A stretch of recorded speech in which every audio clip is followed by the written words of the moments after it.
afternoon, welcome to Drive in the USA. It's me, Andy Goldstein, the superstar. Alongside me goes by the name of Darren Bent. And by jingo, have we got a show for you today? We are live from Tom's Watch Bar here in Washington, D.C. On today's show, we'll be looking back at another crazy night in the Premier League. We saw Chelsea get battered away at Leeds and Liverpool drop points again. We'll also discuss whether Man United can move up to 5th or even 4th with a win against West Ham. It's live on talkSPORT tonight. And, of course, we're joined once again by a whole host of wonderful guests. The Athletics' David Ornstein will be here, along with talkSPORT's own transfer gurus. Alex Crook has just arrived. And Ben Jacobs as well. Plus, we're joined, how about this? This is so exciting. We're joined for an hour by former Portugal striker Nuno Gomez. And you'll hear from Arsene Wenger and Rio Ferdinand on today's show. And there's a chance that Robbie Williams will be walking into this very bar today. A good chance as well. Don't go anywhere for the next 3 hours. This is Drive on talkSPORT. We are live from the US of A. Oh, yes, we are.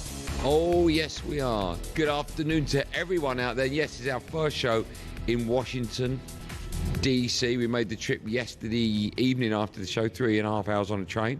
And we're here. What do you make of it? Yeah, it's lovely. Lovely to be here. I mean, I'm very excited about the transfer off that we've got. I mean, that's Cookie walked in. Yeah. Ornstein, Jacobs. I mean, that is an absolute transfer off. That's huge. Huge. You know what? That might be bigger than the draw, That might be big. Who can copy and paste the best? So I'm looking forward to that. But no, yeah, I mean, since we got to Washington, I mean, it's unbelievable. We've not seen much of it. But even driving around, it's been a lot more relaxed. Just calmer. I've not heard one, get out the way, get out the way. I was going to swear that, get out the way. Me and you went for a walk early yesterday. Yeah. And horns were going off at 8 a.m. People were going crazy, losing their minds. Yeah. Like, and I'm thinking, it's a one-way street, mate. You can't go anywhere. Here, calm. Yeah. Like some of the views, I mean, some of the buildings, they're all beautiful. That restaurant we went to last night was lovely. That was really, really nice. So yeah, Washington, I'm looking forward to when we get a bit of time, when we get 5 minutes of space that we get between I don't think we get 5 minutes, okay, D. the 2.5 I don't think we get 2.5. Okay, the 2 minutes we get. I'm looking If forward you go to the toilet, you might have 2 minutes there. I'm looking forward to seeing like some of the. I mean, we've got to see the White House. That you come We to are Washington. seeing that tomorrow. We're going to do maybe a bit of the show from the White House tomorrow. Lincoln Memorial. Want to see that as well? Yeah, that'd be great. Yeah, so I should tell a very quick, funny story. It made me laugh, and when I was talking to Benty about it over breakfast, he was giggling away. So last night we went to this really nice restaurant, and then I'm going to name drop, but you know I know him anyway. It doesn't matter. Robbie Williams is in town. He's performing at the draw tomorrow. So he texted me and he said, "Why don't you come to the hotel and we'll hang out?" And I was like, "Okay, I'm with my gang. Can we all come?" He's like, "Yeah, of course you can." So it was getting a little bit late, and I said to management Max, who was there, I said, "Look, why don't me and you go to the hotel, and then the other 3 can join us, right?" Okay, so me and Max get there, and the security comes down. We go up, we get into Rob's suite, and we're having a little chat, and then you 3 arrived, right? And so you phoned, one of you phoned, I think it was producer Joe, Yeah. phoned management Max and said, we're here. And so Max is looking at me, and I said, "Oh, Rob will send security down." And so as a joke, I then said to Max, "Tell them to say the password of Sugar Puff Man. Otherwise, they won't notice you." So Max went, "Yeah, when the security comes, you've got to say Sugar Puff Man." And Joe's like, "Okay, right." And so I told the security fellow, he was okay. And he went down. And I wasn't there, but apparently he went straight up to Joe and he went, "Have you got the password?" And Joe went, "Sugar Puff Man." He went, "Come with me." Yeah, funny. Did you? I think Joe, right? Yeah. Said, Andy could be winding us up here, but you have to. I mean, listen, you got to play the go game, right? Sugar Puff Man, right? Yeah, but he did say to us before he came down, Andy could be on the wind up, but to be on the safe side, Yeah. I'm going to say Sugar Puff Man. But listen, we got up. Good. It was a great evening, right? Yeah, Spent beautiful. about 3 hours with Bob. I mean, me and Joe got listen. Thank you to the Watergate Hotel, a lovely upgrade on the room. Yeah. I think our room's better than Robbie's. I think it is better than Robbie. Yeah, ours is massive. Yeah, you've got a dining room. You've got genuinely, I'm not fucking about. You've got a dining room for 8 people. Couple of bathrooms, bar. You've got a bar, but not just like a ledge. No. You could easily have 8 people sat at that bar with a barman behind Incredible. it. What have you done? Because there's a lot of complimentary stuff there, but a lot of stuff that if you take it, you're going to be charged for. You're talking about the whiskey, aren't you? Yeah, the bottom of Callum. What? You've got to take that. I've moved it. I haven't opened it yet because we got here late. Like we got here yesterday. We went out for food, but I'm thinking about going to Joe's and stealing his. No, you've got one. I will be stealing Joe's. We'll have one each. Okay. Okay, let's do that. Good work. Nice. Right. It comes at the cost of talkSPORT. They've got loads of money. They don't mind. Shall we start today's show? Because we've got so much coming up on today's show. Let's start by discussing Chelsea. Oh, dear. They fell apart against Leeds last night. A 3-1 win for Leeds saw them move back out of the bottom three, whilst Chelsea, they're now, 9 points behind Arsenal. They sit fourth in the table. Enzo Maresca, who made 5 changes to his side, spoke after the game and discussed the inconsistency within his side. It's the reality because I know my players, I know the team, I know that we cannot perform all the games in the way we have done against Arsenal, or we have done against Barcelona, or we have done in the last month. And the reason why is because we need to, unfortunately, we need to change players, we need to rotate because we need to protect them, otherwise they can have a big injury. Listen, whenever we've talked about Chelsea after a good win, we always follow up the discussion with, but they have got it in them to throw away a game. When you, no disrespect to Leeds, but Leeds are a team that, when we talk about teams that might be going down at the end of the season, Leeds' name is in that conversation. What's happening with Chelsea and their lack of consistency? That's the thing. It is consistency, and we spoke about it yesterday. And I said Chelsea have had some really good results. I mean, you look at what they've had. Probably in their last, you'd say 8 games, you'd say. Beat Wolves, beaten Tottenham, drew with Karabag in the Champions League, which is one of those performances. Again, you go, you have to win that. But Karabag away, you never know. Beat Wolves at home, beat Burnley away, smash Barcelona at home 3-0, smashed to pieces. Draw with Arsenal, played really well with 10 men, could have nicked it, could have won it. So you're thinking, right, can Chelsea go again now against a team that? Listen, let's not make no mistakes about it. They should win. Like, there's not like Leeds away. Chelsea are a better side. The money they've invested, they're a better side. And to get beat as comfortably as they did isn't good. I mean, I still think defensively there's problems there. Like at centre half, and I mean Tosin, I think he came in the mistake before and letting Calvert-Lewin score. I just think you're going to see these inconsistencies. But those results last night for Chelsea, because if they win that, they're right back in the mix again. Bournemouth away, you never know who could get sacked from that. That's a big game for them, right? Massive. They've got to get back on track with that. They've got to, because they would have looked at that, and rightly so, I don't call it arrogance. I looked at that result yesterday and thought, that the fixture, I said, Chelsea ain't losing that. There's nowhere on the planet this Chelsea side should be losing to Leeds side. By the way, when you talk about a team that's struggling, Leeds, before yesterday, I mean, the last time they won a game was West Ham, and West Ham at that moment were terrible, but they got beat by City, no disrespect, beat by Villa, beat by Forest, beat by Brighton. They're probably thinking Chelsea's rolling up to town. It should be another comfortable result for Chelsea, and it wasn't. It seems to be a bizarre season that any club that go on a barren run of maybe 2 or 3 games without a win, not necessarily a defeat without a win, we start questioning the manager. Will he last to the end? Daniel Farke's been the latest one we've been chatting about. How important do you think that win for his team is last night? Will that quieten down the critics, do you think, a little bit? No, not really. I think, listen, it's a huge result, and fair play to Daniel Farke, because, and rightly so, got promoted with Norwich, terrible, went back down. Now he's got back there with Leeds.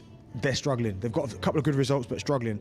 That result, of course, will please the fans, the owners and the supporters, and it's a feel-good factor. But it's how do Leeds back that up? Because they've beaten Chelsea, fair play. They've now got Liverpool. Liverpool's the next one they got. Where's that at? That's at home. Okay. Ellen Road, yeah? Ellen Road. So you never know. Then Brentford away. But I still don't think the supporters are convinced. One result can't convince you that, he's the right man. So they'll fancy going into that Liverpool game now, right? Because we saw Liverpool drop points again last night, and on the back of a win like that, Leeds. Oh no, you got confidence. I mean, you're definitely going into the game with a lot more kind of like confidence and belief, coming off the back of beating a side like Chelsea, who are up there right at the top of the table. But it's how they back it up. There's no point beating Chelsea and then getting smashed by Liverpool. If they can, even if they go and get a point. Because they would have looked, I'm telling you now, I've been in this scenario, you look at the fixtures, when they've seen back-to-back Liverpool, Chelsea, you're probably thinking, if we can nick a point out of that, we've done well. It's more than likely we're going to get none, but if we can get one from somewhere, we've done well.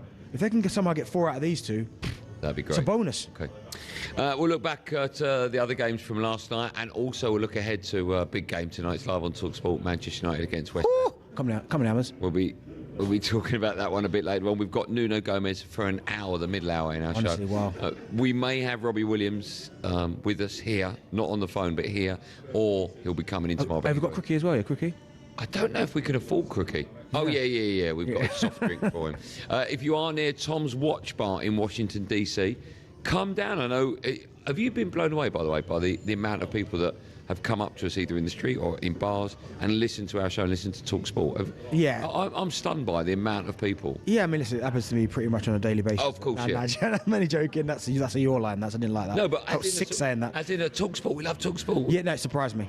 Like, so even today, one of the FIFA delegates comes up to the table, we're having breakfast, and says, the money man, he was in charge of the money, yeah, wasn't he was FIFA finances, based out of Canada. Yeah. And he come up and said, listen, I listen to the show every day. And I'm like, mate, you're in Canada. Like, but fair play, listen, brilliant, love it. Great. So if you are near Appreciate it. Tom's Watch Bar in Washington, D.C., come down because all the drinks are free. They're not free. All the drinks are free. Benny will buy you one. We've got a busy show. Make sure you stay with us. This is Drive on talkSPORT. Live from America. Some big name guests coming up. And the first one's coming up right after this. I've not had a single burger since I touched down in Berlin. Plenty of sausage.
So, we are almost ready to go. Ian Danter here in the commentary box. But it is all about whether Dean Saunders can retain the talkSPORT World Championship.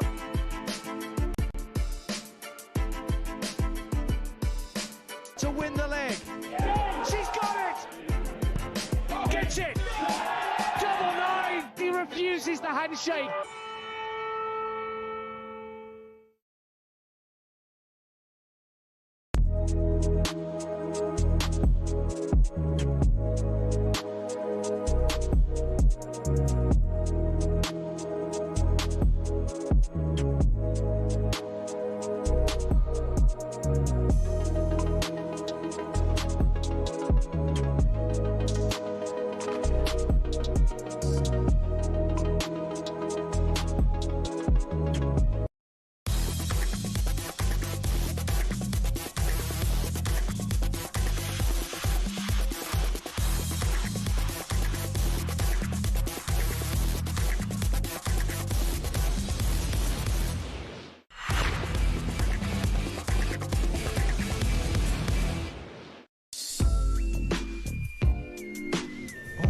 What a tune. Welcome back to Drive in the USA. We're live from Tom's Watch Bar in Washington. If you're about, come down. It's me, Andy Goldstein, and Darren Bent, our friends at Just Eat. Right now, there are millions of prizes to be won when you order on the app and play Winter Winners. 18+ terms apply. We are bringing you a week of shows from USA ahead of the World Cup draw. It's in Washington. We're in Washington. We've been in New York Monday, Tuesday, Wednesday. We got to Washington last night. We're here today and tomorrow. Still to come, how about this? We're going to be joined alongside us by former Portugal striker Nuno Gomez. Oh my God. That would be Can't wait for fantastic. Just quickly, Trent Alexander-Arnold is set to miss 2 months with a muscle injury. You were just showing me that ridiculous pass to Mbappe. Yeah, he's not going to go to the World Cup, is he, Trent? No. Now, Man United take on West Ham at Old Trafford. It's live on talkSPORT tonight. And joining us now to look ahead to that one is our chief football correspondent, talkSPORT's chief, although we'll find out how good he is a bit later on. I said that to him. Alex Cook joins us. Cookie. How you doing? You good? I'm good. I'm very well. Welcome to America. Yeah, amazing. I'll tell you what, how good is it for you this afternoon? Nuno Gomez. You're going to have an actual number 9 who knows what it's like to score at a major tournament. How good's that? I think you've been reading my notes, haven't you? I was a spy this morning. Hold on. No, sorry. To go to a tournament? Well, yeah, just to be on the plane. You're my team, yeah? I'm sorry. I was a spy this Yeah, what are morning, you doing in a spa? Well, I got to bed about 11:30, flew in last night, and obviously jet lag is a killer. You're struggling with that. Yeah. I woke up at 10 to 6. Yeah, And I thought, well, that's good, by the it's way. not bad. And I thought, what's the best way to wake up? 20 lengths, bit of sauna action, bit of steam room. That's a lie. He didn't tell me. Get in the hot tub. No. Sweaty leg. Maybe What? Maybe 10. Maybe 10. Bacon, eggs. Sweaty leg.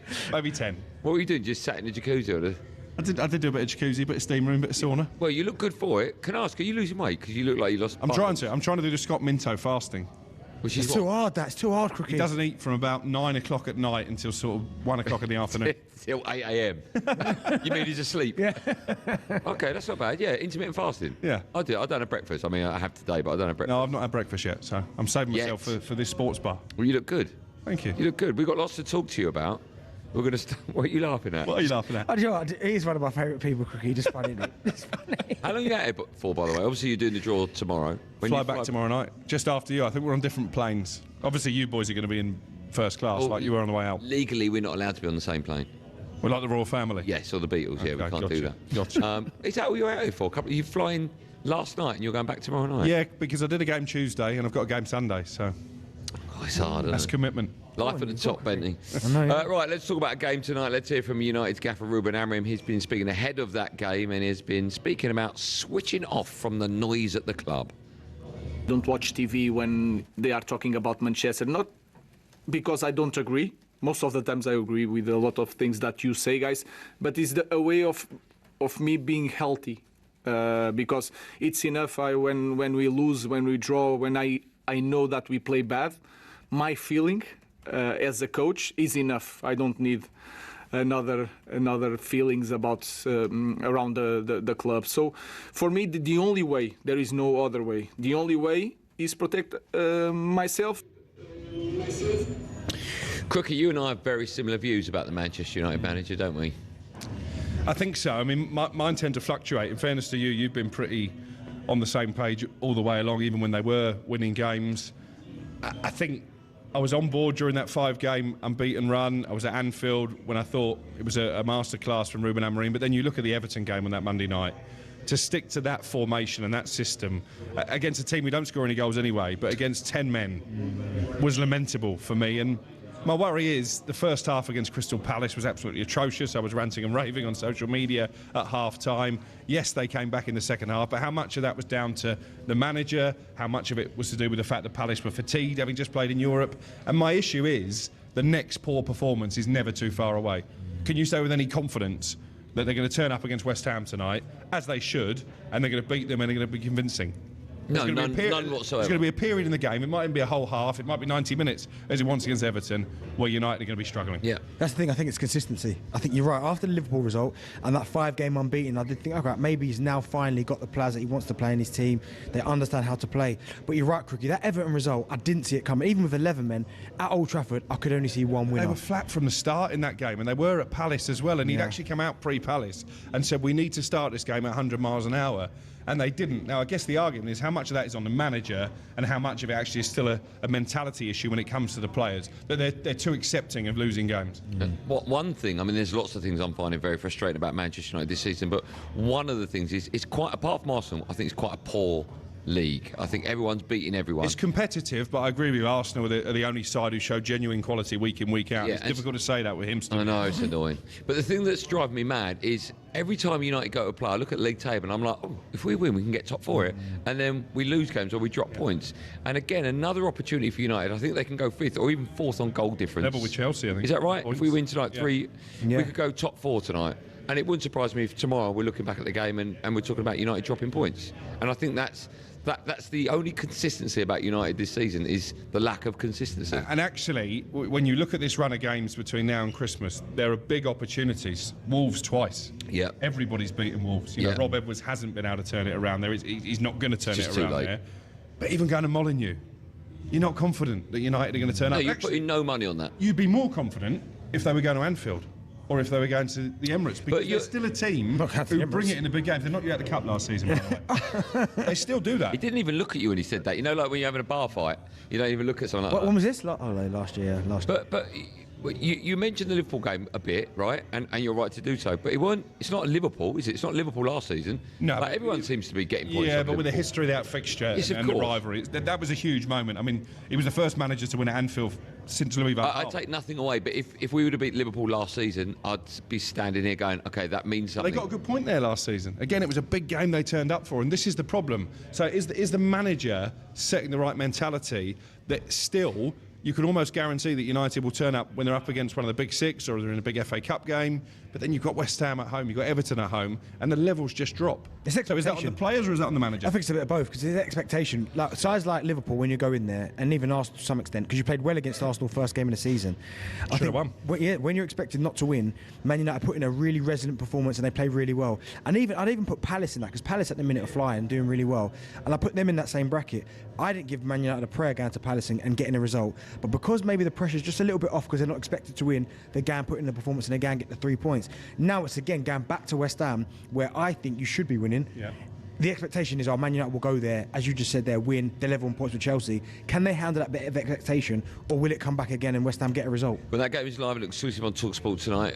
The boys on the sports will obviously take calls from 10. Crookie. It's better Crocky. That's jet lag creeping in. What will happen? I think it'll be a home win, but I don't think it'll be comfortable. I'm going to go 2-1. Wouldn't surprise me. They have to come from behind. I was going to say 1-0 down, yeah. Benny, how do you see it going? 2-2.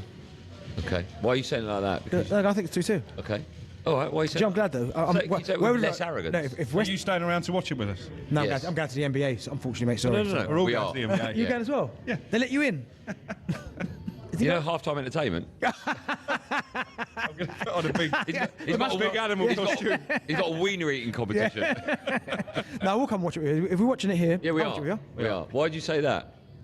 What? Are you going to support? Obviously, you're going to support for West Ham. Yeah. Nah, man, come on. What? You guys are my friends, man. So you I support hope West Ham? West Ham Let me see now. pieces. You're not ours. Quickie, we're going to see you a bit later on, right? Yeah, I'm I'll make sure sticking you get around. prepared, mate. Ben Jacobs is bringing it, so come Mate, on. Ben Jacobs has been sat in an audience with Pierre-Luigi Collina so and big in Arsene there as Wenger well. this morning. Okay, and you've been with us. I know where I'd rather be. We'll speak to Quickie a bit later on. Next on Drive. How about this, by the way? Do not go anywhere. Don't turn your radio off. Next on Drive, we're going to be joined by the CEO of the FIFA World Cup 2026. How unbelievable is that? The CEO, the whole thing. He's going to be standing where Quickie is in just a moment. So stick around for that. But first, it's time for No Googling. We have been discussing Chelsea. Their poor run continued last night at Ellen Road. The last time they went to Leeds back in 2022, they conceded 3 goals that day as well. We want to know which American midfielder got on the score sheet. The answer to... Do you think you know it? Yeah. Okay.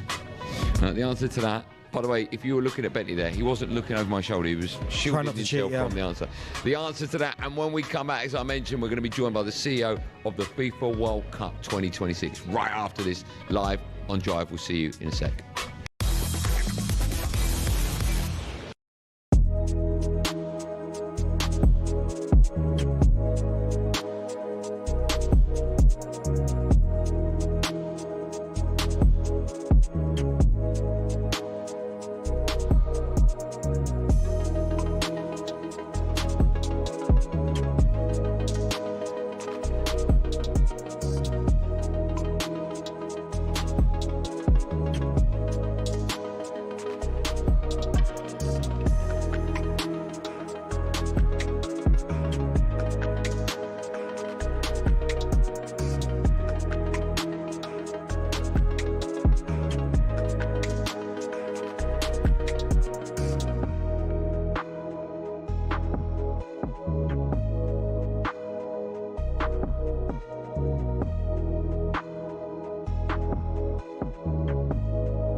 Joe Root's got the monkey off his back with a first ton down under. He ended day one of the second test, 135 not out. England close on 325 for 9. Bumble says it's a great day for Ben Stokes' side. He was going to declare. You could tell that the players had got changed. We better declare, let's have a ball. And then these last two got to work and they've put England in a really good position. Loads more on talkSPORT's cricket YouTube channel. Rod Stewart's told talkSPORT he wishes Martin O'Neill could stay on behind the scenes at Celtic. Wherever the games are played, if they're democratic states, he wants them moved out. Now, whether he's going to get away with this is ridiculous. He just can't keep his nose out of anything. Wilfred Nancy's come in after O'Neill guided Celtic back to the top of the Premiership as interim. The PDC World Darts has finally been moved to the Great Hall at Ali Pali. That means 5,000 people can attend each session, and the darts will stay at Ali Pali till at least 2031. talkSPORT's live coverage starts next Thursday. And Matchroom chairman Eddie Hearn told us he's getting calls from fighters at rival promoter Boxer wanting to jump ship. Hearn's hit back at criticism that he's had things easy from Ben Shalom. It's terrible times for him, and you've got to fight back, and it's good to see him fight back. I think it's, we've had calls from a number of his fighters in the last few days wanting to join Matchroom, and the exodus is upon us. Catch up with that interview on the talkSPORT YouTube channel.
Welcome back to Drive Time Live in the USA. We're at Tom's Watch Bar in Washington, D.C. If you are about, come down. Producer Joe will buy you all a drink. He doesn't know that yet. Well, he does now, actually. Before the break, I asked the question, which American midfielder got on the score sheet the last time that Chelsea went to Leeds back in 2022 and they conceded 3 goals that day. Ben, I'm guessing you've No, but before that, I said Aronson. Oh, you got it. Tyler Adams, yeah. Okay, Tyler Adams. Right, okay, still to come. We're going to be joined by former Portugal and Benfica striker Nuno Gomez. Very excited about that. And we're equally excited to welcome our next guest, because ahead of tomorrow's draw, live here on talkSPORT, we are honoured to be joined by the CEO of the FIFA World Cup 2026. Alex Lasry joins us. Hello, Alex. Hey, guys. Thanks for having me. It's our pleasure. Thanks so much for coming down. I'm going to start with the most obvious question. What on earth does the CEO of the FIFA World Cup 2026 do? Is the answer everything? It's close. So we pretty much handle everything outside the stadium. So FIFA, all the game, everything that happens inside the stadium, the game, that's all going to be FIFA.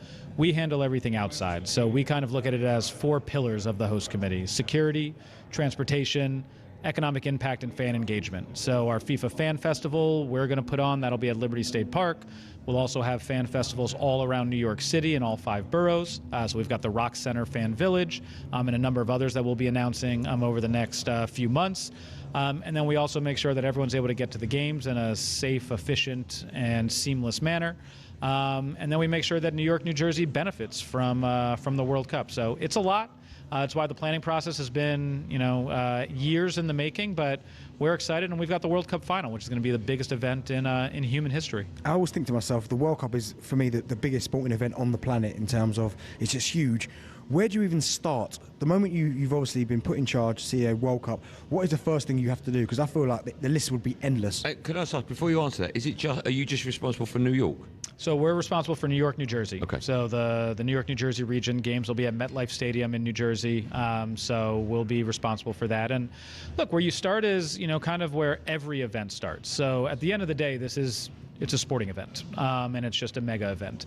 The scale of it is just that much bigger than anything else. But you got to start kind of at the beginning, which is nothing else matters. The first thing that matters is safety and security. So making sure that that we're planning with our local, state, federal governments to ensure that the region is going to be safe and secure so that people feel good coming. And then also transportation. People need to be able to get around. People need to be able to get to the games, get to Fan Festival, and experience all that we have to offer. A majority of people that come to the World Cup, that are going to come to our region, probably won't go to a game. They're coming to experience the World Cup atmosphere in New York, New Jersey, and have an authentic experience. We need to be able to provide that. The scale is so much bigger than anything else, but you kind of got to start with the basics and then just kind of build it up. What sort of numbers are we talking? How many people do you expect? We're expecting a few million people over the course of 40 days in New York, New Jersey, and that's on top of the the millions of people that live in the region already. So we're expecting a couple million tourists to be coming from all across the world. It's why the draw is so important, because this is where we're going to learn who's playing in our region, where we're going to expect most of the tourists to be coming from, and how to make sure that we're activating and giving everyone the authentic, unique New York, New Jersey experience that everyone's going to be expecting. So I'm wondering then, so obviously you're waiting for the draw, and I'm guessing will you base where teams are playing in terms of, so obviously South America, huge, and especially maybe in New York, but certain areas in terms of the ethnicity is huge soccer fans in certain areas. So once the draw's made, will you then decide, okay, they're going to go there, we'll put them there, because of course on TV you want to see packed stadiums, you want to see the atmosphere. Will that come into it in terms of putting teams where you believe their fan base will maybe flourish a little bit?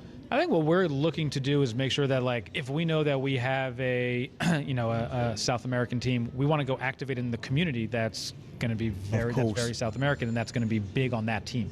So we want to make sure that we're providing that experience and to be able to activate and promote that.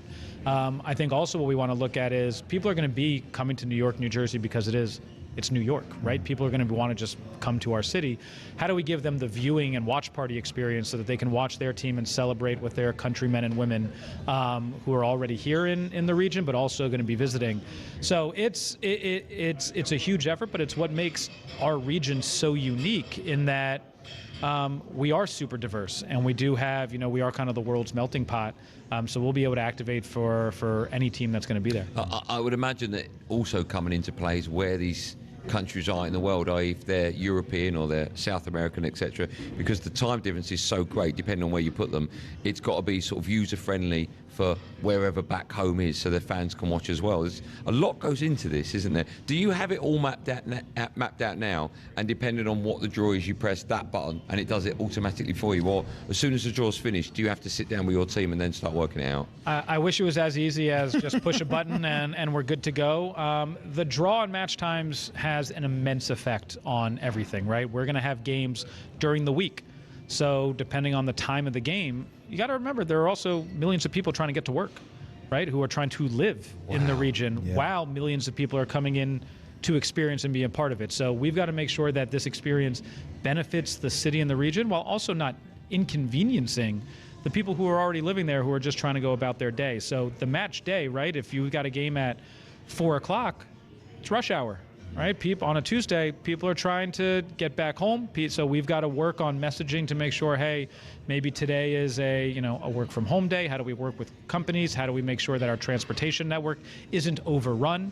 There's a lot that goes on, and so that's why we've prepared as much as we can until this moment. Once we find out the teams and the match days and the times, then we go into overdrive on what the planning is going to look like and how we make sure that this is beneficial for the people who are coming, but also the people who are already living here.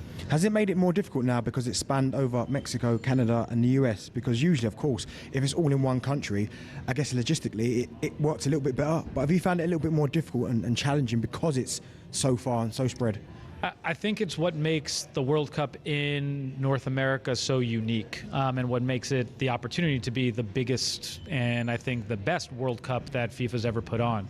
When you look at the World Cup in Qatar, that was pretty much the same size city as, I think, Dallas, right? So everything's just right in the city of Dallas. Here, you're across the biggest country and, 3 other nations. It provides a huge economic impact and a big potential opportunity. Also creates a little bit more logistical complications and challenges.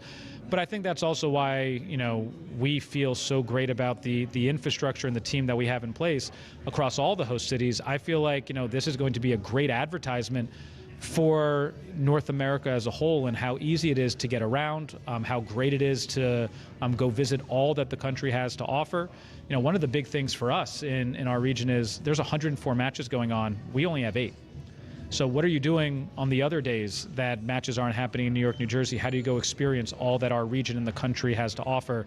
We want to make sure that people are able to get around, and that's what we're working on. To have maybe 1 or 2 million people coming into New York, I mean, it seems almost impossible to see what effect that will have on the city, because as we were saying earlier on, you just can't walk anywhere without getting nudged and budged and so on. You can't trial something like this, right? So when it happens, will it be happening for the very first time?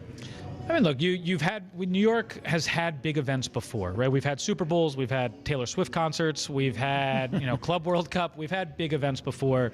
This is obviously going to be the biggest. And what's great about the city and the region is it knows how to handle things like that, right?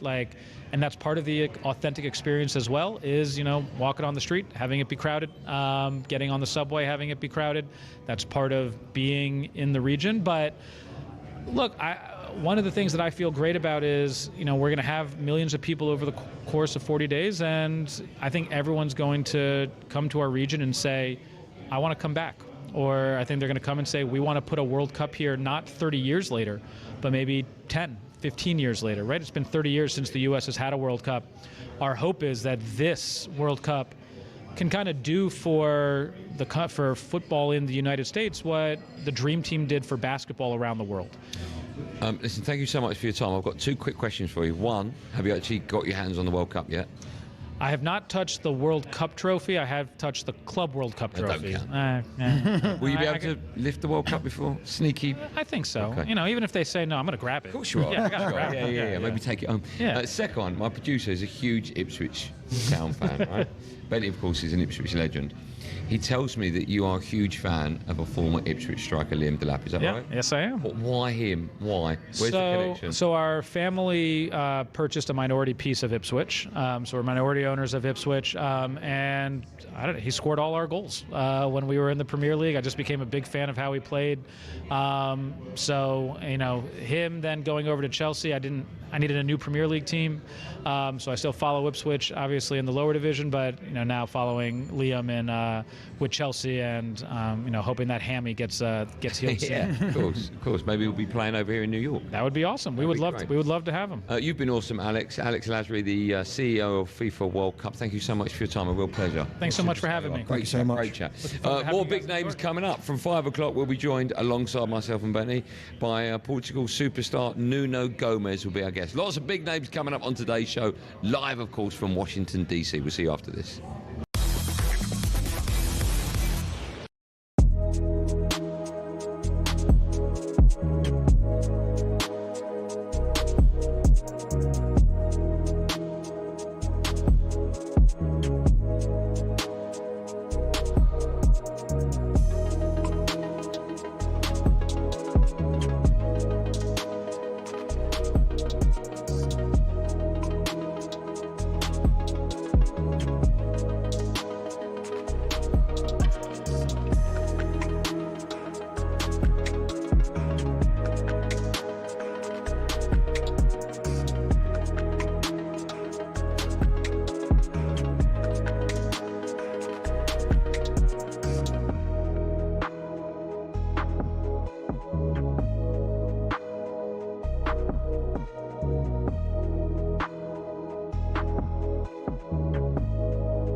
are almost ready to go. Ian Dancer here in the commentary box. It is all about whether Dean Saunders can retain the talkSPORT World Championship.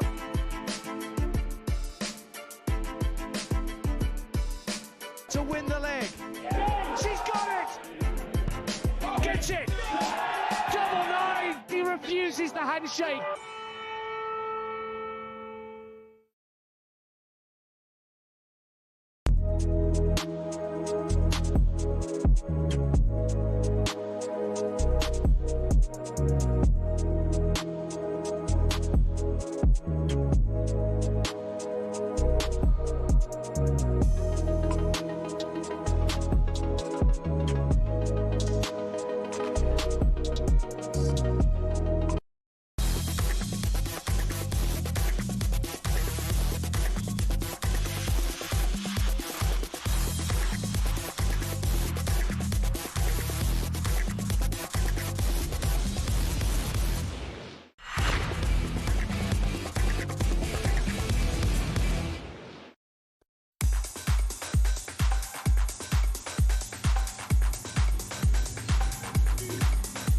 No, he said. In fact, I was speaking to someone yesterday in New York, and they claimed that they knew Schmelz Herring. They came up to me, and he's a friend of mine. And he was like, "Do you want me to?" And I went, "No, I don't know who he is." Leave it like that. It was absolutely perfect. You are listening to Drive in the USA. We're live from Tom's Watch Bar in Washington on talkSPORT. It's me, Andy Goldstein Darren Bent, alongside our friends at Justy. There are millions of prizes to be won when you place an order on the app and play Win to Winners. 18+ terms and conditions apply. We are, of course, bringing you a week of shows from America ahead of the World Cup draw. That's live on talkSPORT tomorrow afternoon. We will be on air dissecting it straight after. Still to come, we'll be joined by Nuno Gomez. You've just met him. Yeah. Former Portugal and Benfica striker. Legend. Absolute superstar. Talk legends. I think Robbie Williams might be coming today, actually. Fingers crossed, we'll find out in about 10 minutes' time. But it's time now to look back at all of last night's Premier League action, and we are delighted and honoured to say that joining us is the Athletics football correspondent, the superstar that is David Ornstein. How are you, David? How are you? I'm good. It's a pleasure to be out here. Great to join you. Yeah, what an intro that was, but I didn't gain the legendary status. Well, I didn't even say that. Look, you can tell I added it because we think you are. We think you're fantastic at everything you do. So we're delighted, genuinely, we're delighted to have you alongside. Firstly, when did you arrive in America? How was your trip? We got here Monday evening. It was good, to New York actually, and had some commitments there in the Big Apple. Then, like you, we took the train down yesterday evening to DC. Much more calm, chilled, calm before the storm of tomorrow's draw. Yeah, you excited about it? Yeah, I think when you sort of step out of Premier League world and immerse yourself in World Cup and FIFA and all of the storylines that are going to be arising next summer, the unpredictability, still things to come with the playoffs, everybody being out here from the sort of associations, Tuchel, England, seeing some legends, Nuno Gomez, who you'll have coming on. Oh, him. I thought you meant... And when you were talking about Nuno, I thought you were going to say, you know, he styled himself on Benty, because it was a similar era, right? Yeah. He was just before me, but I know it's early, David, but have you got a favourite you think for the World Cup next year? I know it's a lot, there's going to be a lot of twists and turns, injuries, etc. And of course, we don't know who's in what group. Yeah, and climate and things like that, travel. So Spain are the statistical favourite, and you can understand why. I think a lot will depend on whether Rodri's fit, even though you've got a Zubimendi and the wingers and the way they're playing now a bit more direct, and I understand that. And then you've got France and everything they've done in recent years, Argentina aging. You won't like me for this. I think England are going to challenge like never before to win it under Tuchel. Why would I not like you for that? I agree because with you. Everybody just laughs and says, yeah, we hear that every time. Of course, he's gone for the obvious answer.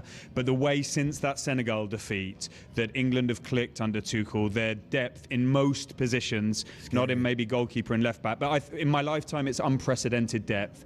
And the first manager who has won on the major club scene in charge of England for a long time, and the way that they've responded to him, even with some of his controversial comments and saying it as it is, if they can keep their key players fit and peak at the right time, which are big ifs, and acclimatised properly, and depending on this draw, I think England are to be feared. That's why they're one of the top 4 seeds. That the draw and FIFA have very kindly pitched them on different areas of that draw to hopefully give them a decent chance. Those key players, I agree with everything you said. Those key players, how many of them are they? Because for my money, it's Harry Kane without a shadow of a doubt. If he's not fit, I think our chances go out the window. I put Declan Rice in that category without a shadow of a doubt. I'd like to put Jude Bellingham in there, but I have a feeling he's not going to play as much as I'd like him to.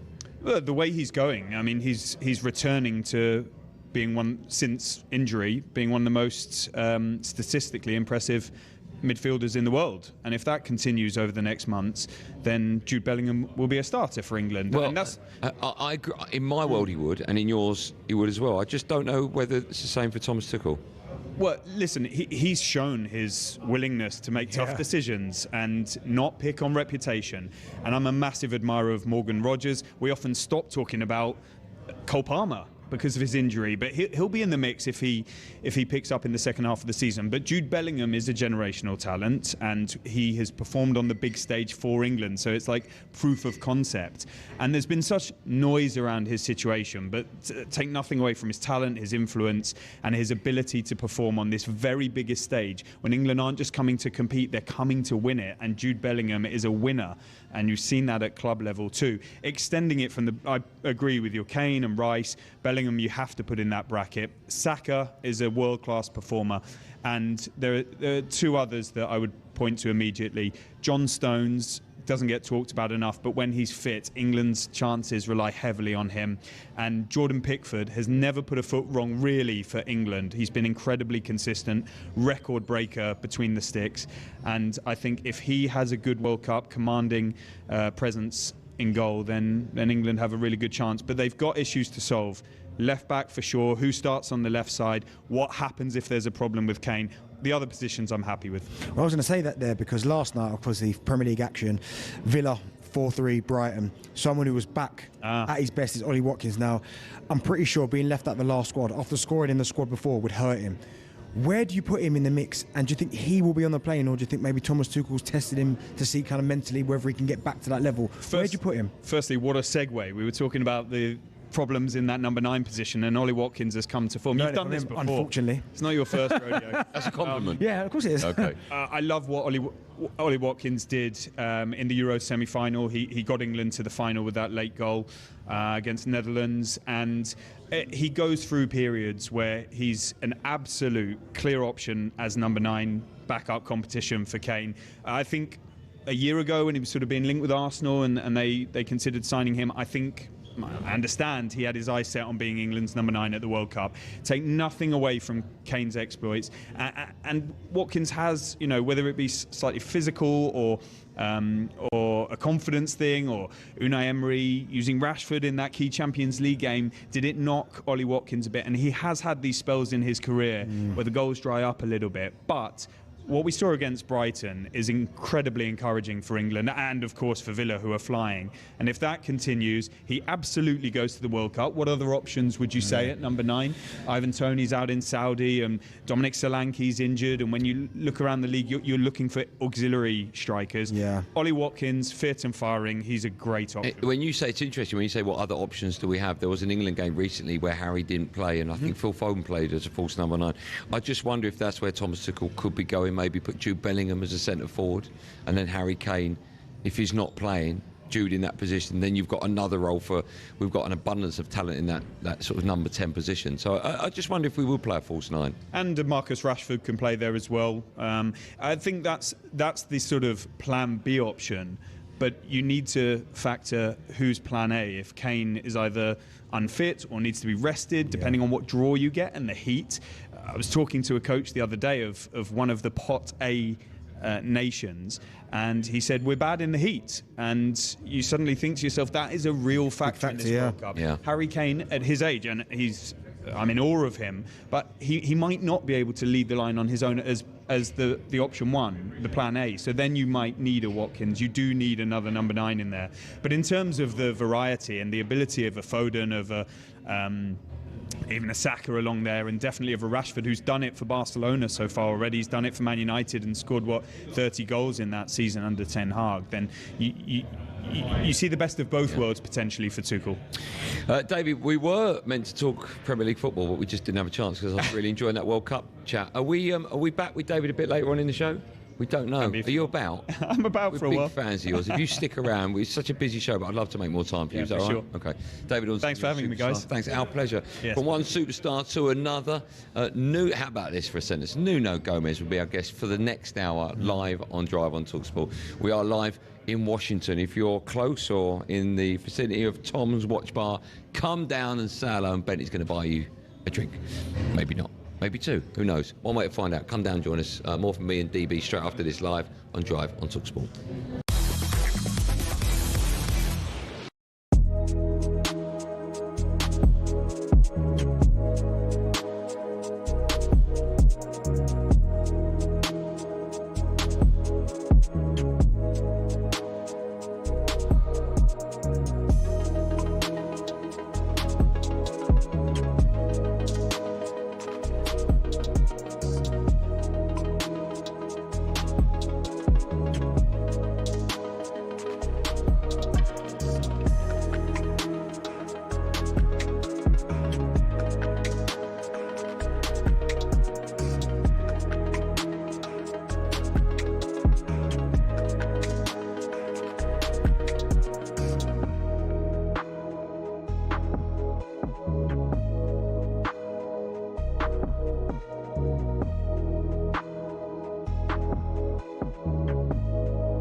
Corinthian Casuals are a team in the Combined Counties League Premier Division South. Despite that, they're one of the most important clubs in world football. Here's why.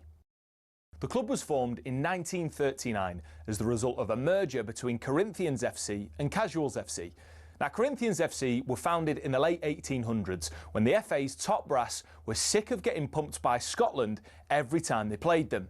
As a result, a man called Nicholas Lane Jackson set up an amateur side which would bring in the best players who could all play for the national side. And it worked. It wasn't long before England were dominating the international fixtures they played, and it was largely down to Corinthians. In fact, in 1894 and 1895, they played consecutive games where Corinthians provided the entire England 11. But the thing is, the players refused to play professional football. They didn't believe in it. They wanted to spread the values of sportsmanship, competition, and played for the love of the game. It also helped that most of the players were Oxbridge graduates who didn't need the money. But instead of entering the league and cup competitions, they played exhibition football and toured the world, bringing the beautiful game with them. And it was this which spread the game throughout the world and made it so popular.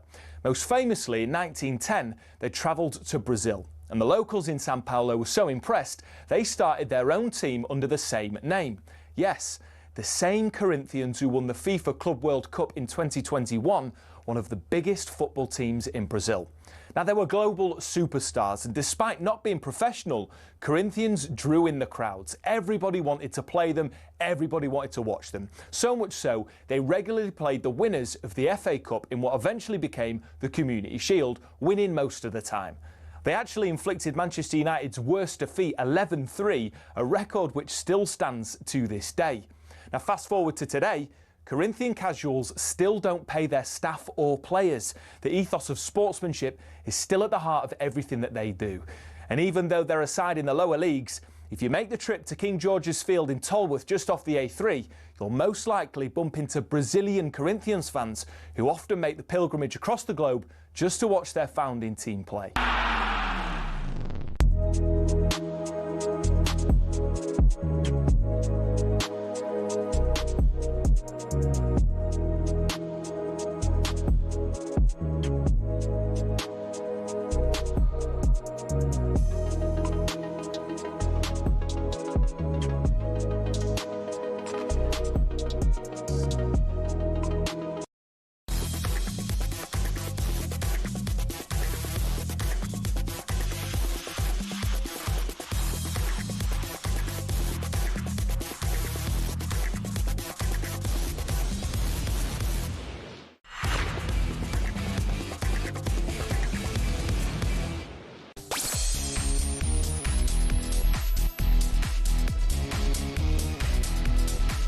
Welcome back to our number 2 drive in the USA. We are live from Tom's Watch Bar in Washington on talkSPORT. It's me, Andy Goldstein, and the ledge that is Darren Bent. We are live for the next 2 hours. By the way, I can tell you now that Robbie Williams will be joining us as well on today's show. How about that?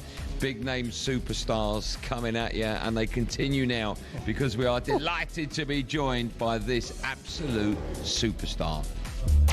That's a great ball. Gomez 1-1. Nuno Gomez has scored. There's a gap here, Nuno Gomez. That's 3-2 Portugal. And they have come back big style. Lovely, lovely header from Nuno Gomez. Marcar e ganhar.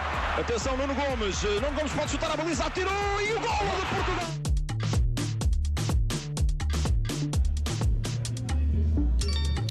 Wow, we are so excited to be joined by, well, for the next hour as well, former Portuguese and Benfica striker Nuno Gomez joins us live on Drive. Nuno, how are you? Oh, guys. Thank you so much for coming down. Are you good? You look great. Yeah, no. Okay. Thank you very much. Yeah, but it's an honor to be here with Darren and with you guys. And, of course, again, thank you for inviting me. And to speak about our passion, football. Yes. Well, to quote Alex Crook from earlier on, it's nice to have a proper number 9 alongside. Right, listen, before we talk about Portugal and the World Cup, what are you up to at the moment? What are you doing?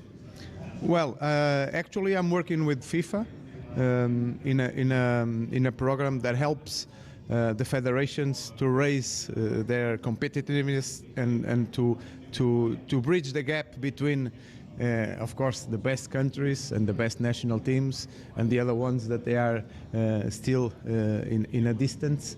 But I joined FIFA and Arsene Wenger program 4 years ago, and I'm helping and working with some South American federations such as Venezuela, Ecuador, Uruguay, that is doing very well, and Honduras. So then, Nuno, obviously the World Cup this year is bigger. Do you like that then? Because you said you've been working with lesser nations. Do you like the fact now that we're going to see more of these teams have an opportunity to play at a World Cup? Yes, I think the fact that we have more national teams involved is prestigious in that way, that some of them, they never had the chance to participate in a World Cup, and I think giving them the chance to qualify to a World Cup is also a way of they can develop their football, and they will try to find anything in order to be present. So I think we are we are pushing them to become better.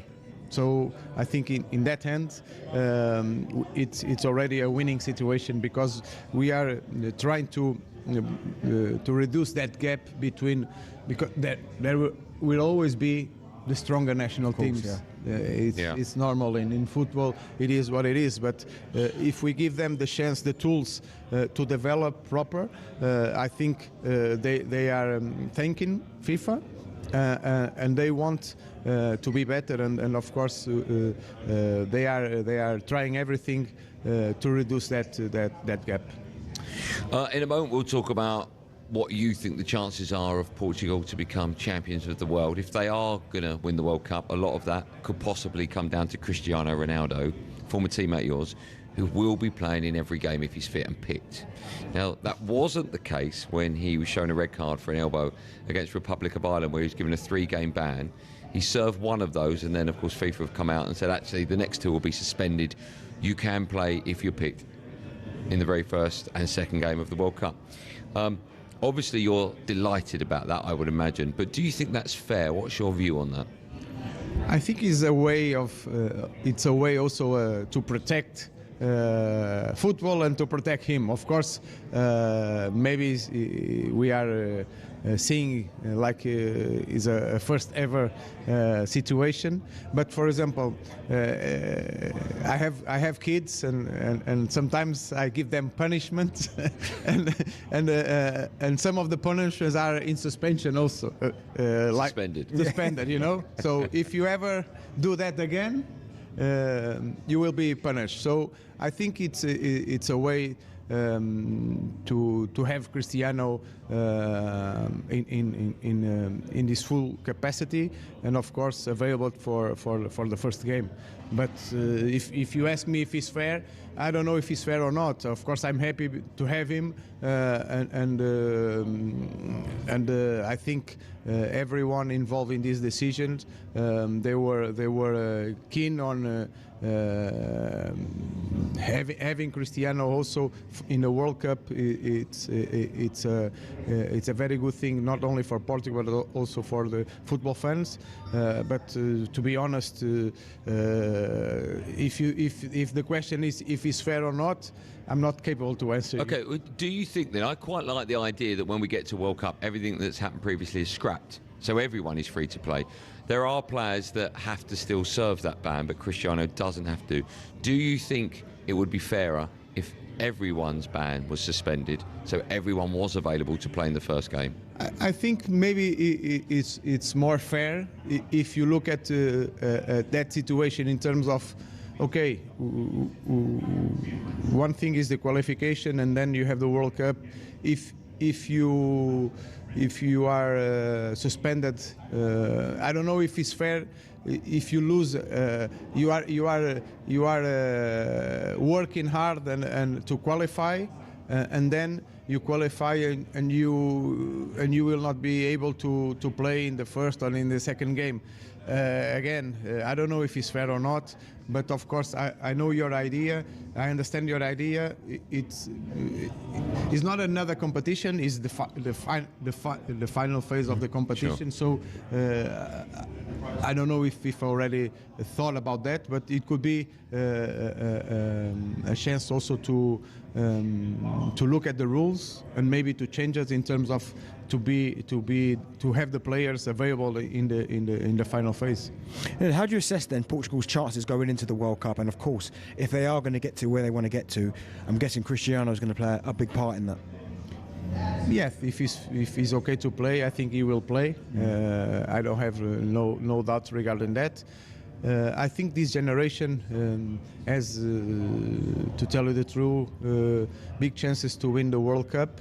Of course, we are talking about a World Cup with a lot of teams and with a lot of favorites to win it. And as you know, football sometimes is not predictable. So even if I can point Portugal as among one of the favorites, as much as England, for example, or other countries. But you know, in a competition like this, sometimes the stars have to be aligned in order for you to reach success and to win it. So Portugal has its chances, has a very good team. with a group of players that they are playing in all over in the best teams in the world. So they have experience.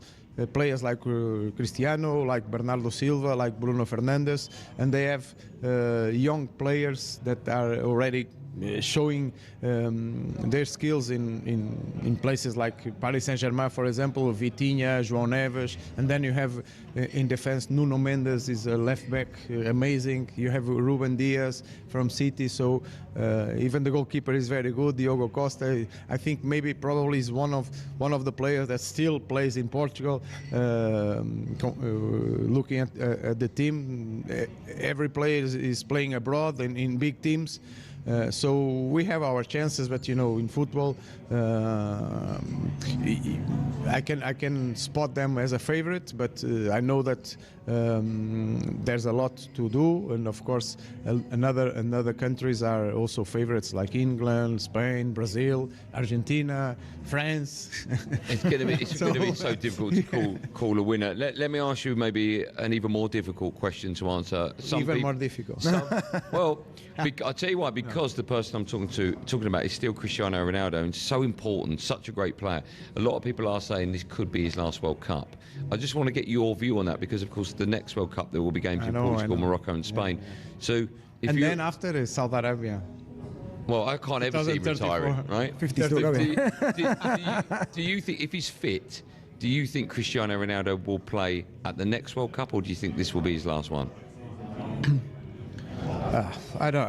It's a difficult question. I think only him, or maybe not even him, knows the answer, because I think he's doing year by year at this age. I think he's still fit to play. He's a really professional player, and one of the players that we can point him as an example to follow for the young generations. But of course he has his age, and his capacity is reduced in some qualities. In speed, for example, he's not the same Cristiano when he was 18 or 20, but he's still capable to score goals. And in football, is the most important thing is to score goals, and he's still scoring. Of course, I think it also depends of the coach. Right now we have Roberto Martinez, and I think he adapted the team, having him in the first 11 or not. So I think it will depend of his will to play more or not. But probably I could tell that it could be his last World Cup, even though we know that in 4 years we are hosting some games, and maybe it could be an opportunity to say goodbye at home. But I don't think he'll ever stop. He'll be manager by then. I think, player manager. Player manager. Yeah, he will. Nuno, we've got you for a whole hour. When we come back, we're going to get your view on some of the top strikers in world football. Nuno Gomez alongside myself and Benty. In just over an hour, we'll have Robbie Williams alongside us as well. Lots coming up for the next 1 hour and 45 minutes, live on Drive on talkSPORT from, of course, the good old US of A. We'll see you right after this.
So, we are almost ready to go. Ian Danter here in the commentary box. It is all about whether Dean Saunders can retain the talkSPORT World Championship.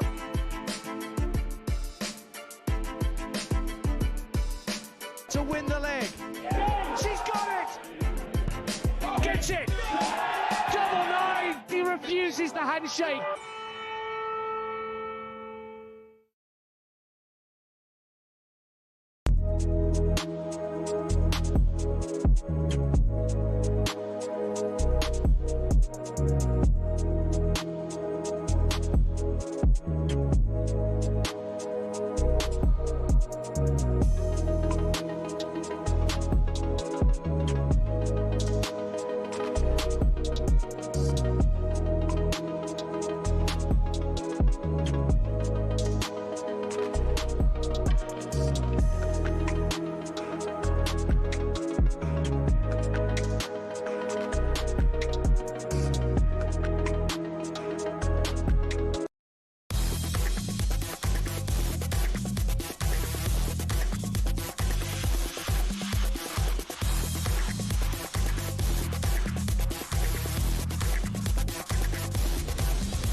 Welcome out to Drive of the USA. We're live from Tom's Watch Bar in Washington on talkSPORT with me, Andy Goldstein, Darren Bent and Nuno Gomez. Two wonderful strikers there. And as I said, Bent is here as well. And our friends at Just Eat, the app for all your delivery needs. We are bringing you a week of shows from the USA as we build up to the World Cup draw. It's happening tomorrow. You'll hear it live, of course, on talkSPORT. Me and Benty will be dissecting it straight after that. Still to come, we'll be hearing what Manchester United superstar Rio Ferdinand makes of England's World Cup chances. And Robbie Williams will be in this very bar in about an hour's time, talking all things, well, singing and, of course, football. But now we're still joined by former Portugal striker Nuno Gomez. So we thought we'd ask you all about some of the great strikers heading to the World Cup next summer. Now, Erling Haaland recently became part of the 100 club in the Premier League. Harry Kane, Kylian Mbappe and Cristiano Ronaldo, who we talked about just moments ago, they're some of the superstars, because there's so many, some of the superstars that will be there this year or next year, the summer of next year. What do you think makes a brilliant striker? Is it down to stuff you can't teach? Is it down to pace? Is it teammates? Is it vision? If you were making up the perfect striker from your experiences, what's maybe number one on that list? What's most important? It's not an easy question because I will answer like if you score goals, you are the perfect striker. It doesn't matter how. The important thing in football is to score goals, and if you are a striker, you have to score. Even though, in my opinion, the responsibilities and when I look to a striker, I like to watch him to assist, to play with the team, to link the inoffensive play. But of course, there are strikers that they are only capable to score goals. They say, no? Yeah. But yeah, we hear that a lot about Erling Haaland. The strikers is for them, right? Yeah. So if you score goals, it's okay. But of course, as a football fan, I like to watch a striker. Of course, not only scoring, but also to assist, to link the game, to contribute also to another players to score. The way the intelligence of a player, I like to see a striker with those abilities. But of course, if you look at Harry Kane, Haaland, for example, Haaland, for me at the moment is probably the best striker because you look at the numbers. But if you ask my honest opinion, is not the kind of player that I love more to watch, because for me there are maybe other players that I love more to watch. But of course, I cannot say that Haaland is not a good player or is not a good striker. He scores every time. He scores a lot. So he deserves to be one of the best at the moment, because he is. But I don't know. Alan Shearer, for example, was a great goal scorer. But I like players that they show their intelligence in the field. When we often talk about centre forwards, we all talk about the best three right now, probably Haaland, Kane and Mbappe. Now, I personally think Mbappe, just because of what you said in terms of his goals, he scores. I think he's got 25 goals this season already, but also as well his link-up play. Have you been impressed with him with his time at Real Madrid, and how highly do you rate Mbappe? No, Mbappe is among the top players we have nowadays in the world. His ability, his speed. He can is those players that they can decide the game alone. No, even of course they are a team player individually. These kinds of players they can decide the game. So Mbappe is among these kinds of players that you give them the ball and he can score and he can decide the game. So put them in order for me. 3, 2, 1. Put in what? Sorry? Put them in order. Harry Kane, Kylian Mbappe. Oh, in order. And the other one is Haaland. Who's third? Like you're the manager and you're buying them. I know. I'll tell you what we do. I'll tell you what we do. We have a thing in England called start, sub, and sell. You've got to sell one, put one on the bench, and start one. Who are you selling? Let's try to figure out if you follow my ideas. Okay. To sell? Yeah. Mbappe. Whoa. Whoa. No. I'll tell you now, we don't. You know why? Okay. Because I will sell him for more money than the others. Yeah, but you don't get more money. I will have more money. You know my idea? To strengthen. Because, of course, to play maybe Harry Kane.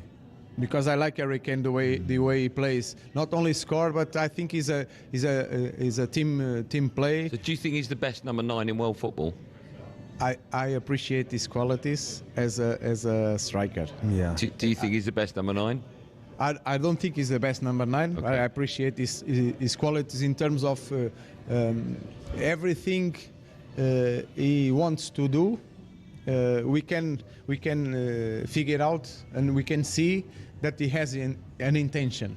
Sometimes it doesn't work, but he has this intention and he works hard for the team, also defensively. So I appreciate his qualities. Of course, Haaland is the best striker for me at the moment. The way he scores goals, easy for him. But Mbappe is a different kind of striker. Okay. You cannot put Haaland or Kane playing in the wings or as a you can't as a striker. I used to like. Nowadays they don't play that much in 4-4-2. Yeah. But in my time we were using a lot 4-4-2, and I was not, the number 9. No, I was running around the number 9. Doing all the work. Yeah. Exactly. I know that feeling. Nuno, we've got you for 30 minutes more, and then in the last hour of our show we're going to be joined by pop superstar Robbie Williams will be alongside me and Benny. Unbelievable. First, it's time for no Googling. Who is the only player to have scored in the FA Cup final, the League Cup final, the UEFA Cup final and the Champions League final? What an unbelievable question that is. Only player to have scored in the FA Cup, the League Cup, the UEFA Cup final and the Champions League final, all finals. I don't think you'll get that. That's an unbelievable question. I think I know it. Not in the competition, in the final. I've got it. What do you think his surname begins with? G. No, you haven't got it. Have I not? No. Yeah, you have. The answer to that and more coming up the last 30 minutes of the wonderful Nuno Gomez right after this live on Drive on talkSPORT. See you in a second.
Watch and learn. That's Bumble's message to the rest of the England batters after Joe Root produced perhaps his best rescue act yet for his 40th Test, 101st ever in Australia. But he showed what class is and showed how to play a Test match innings. That's how you play a Test match innings, for these younger players to have a look and digest. And so then he's had a little bit of fun with Archer at the end, so he can change gear, but he's played responsibly. Aussie legend Matthew Hayden had promised to streak naked if Root failed to get over the line this series, and the man they call Haydos now sounds a relieved man. It took you a while, and there was no one that had more skin in the game than me, literally. I was backing you in for 100 in a good way. So, mate, congratulations. 10, 50s, and finally 100. You little ripper, mate. Have a beauty and bloody enjoy it. 325 for 9 it finished as a barnstorming 50 partnership between Root and Archer for the 10th wicket meant Ben Stokes decided not to declare. Former Aussie bowler Brad Hogg says Stephen Smith's side will be grateful not to have had a half an hour batting under the lights, but that the Archer-Root partnership will have surprised them. The Australians were talking about that ball getting soft. England tomorrow, they've got to try and bat for half an hour at least so that they can have a harder ball through that middle period where generally most of the wickets fall up there at the Gabba in a day-night Test match. Elsewhere, we understand Arsenal are optimistic Declan Rice will be fit to face Villa. Johan Wissa could also be named in the matchday squad to face Burnley on Saturday for what would be his debut. And Young Boys will play their next away game in Europe without fans following crowd trouble at Villa Park last month. The Swiss club have also been fined €50,000. Ahead of the World Cup draw live on talkSPORT tomorrow afternoon, Rod Stewart's laid into Donald Trump and his threats around matches next summer. Wherever the games are played, if they're democratic states, he wants them moved out. Now, whether he's going to get away with this is ridiculous. He just can't keep his nose out of anything. Rod's also told us he'd love to record a World Cup song for Scotland. The PDC World Darts has finally been moved to the Great Hall at Ali Pali. That means an extra 2,000 can attend each session. And Liverpool say Diogo Jota will be forever in our hearts on what would have been the forward's 29th birthday.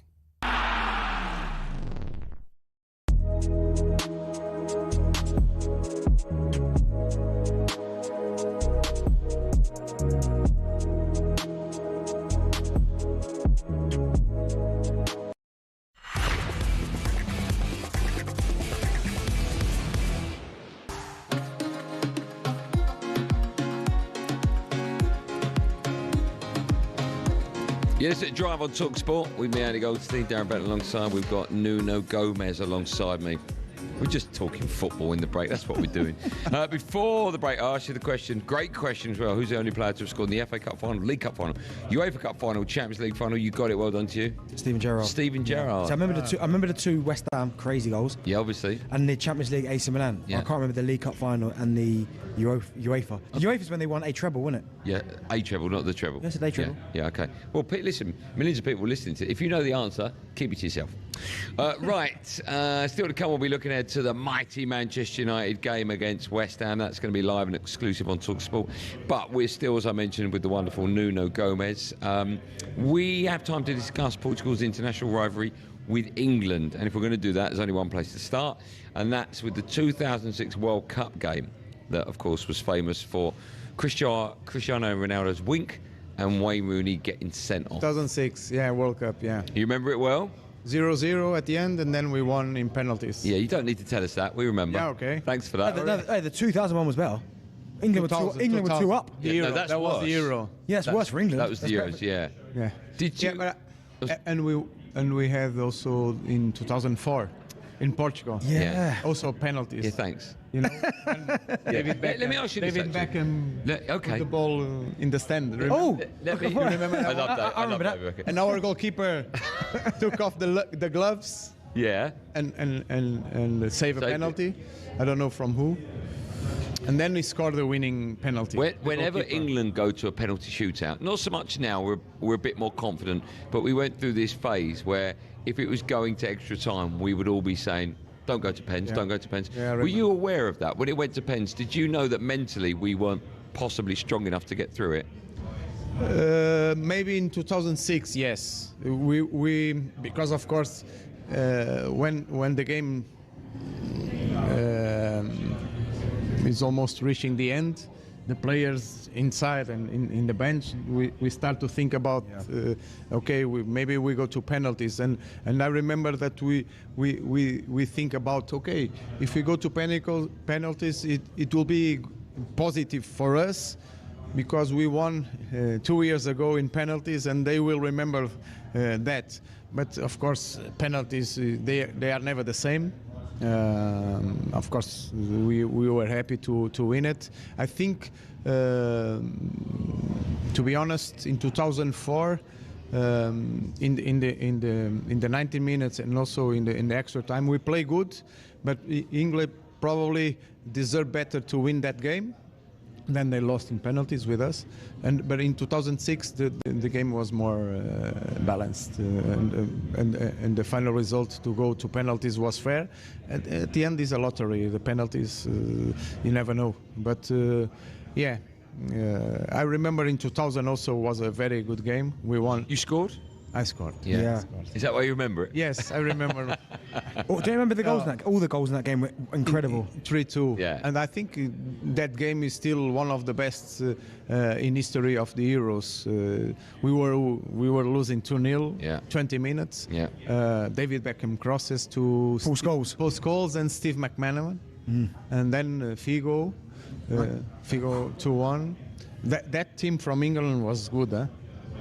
And in defense, me as a striker, I was looking to we have a story with Graham Souness. He was my coach in Benfica, and he was doing the Euro for a TV channel, English TV channel. And then because I wasn't supposed to play that game in the first 11, Pauleta got injured two days before the game, so I went and played. And Graham Souness, before the match, he said, "Oh, Nuno Gomez, okay, it will be easy for our defenders because Nuno, he don't like, Latin players. We don't put our feet. We always in the field." So Graham Souness said, "Oh, for the centre backs, Sol Campbell, and Tony Adams." Yeah. Oh, and and Graham Souness said, "Oh, for them it will be easy because Nuno." It's enough to show him the teeth. He will run away. But I scored the winning goal. Did you know he said that before the game, or you? Yeah, I saw. And did that spur you on? At the end of the game, in the flash interview, they mentioned that. Yeah. And I said, I want to send a big thanks. A big thanks to Graham Souness. He was my coach. Yeah. He was a good lad, but he was, I think he was right at that time when he was comparing English football to Portuguese and Spanish football. That we were not that aggressive in terms of mindset, and probably sometimes we were not putting the feet where he was putting his head. But he was right at the time. But of course he wasn't fair because he was working in Portugal and he was complaining about Portuguese players. That 2000 Portuguese team was incredible, like filled with so many stars. I don't know, I can remember it because at that time, me being only 16, was one of my favourite international teams.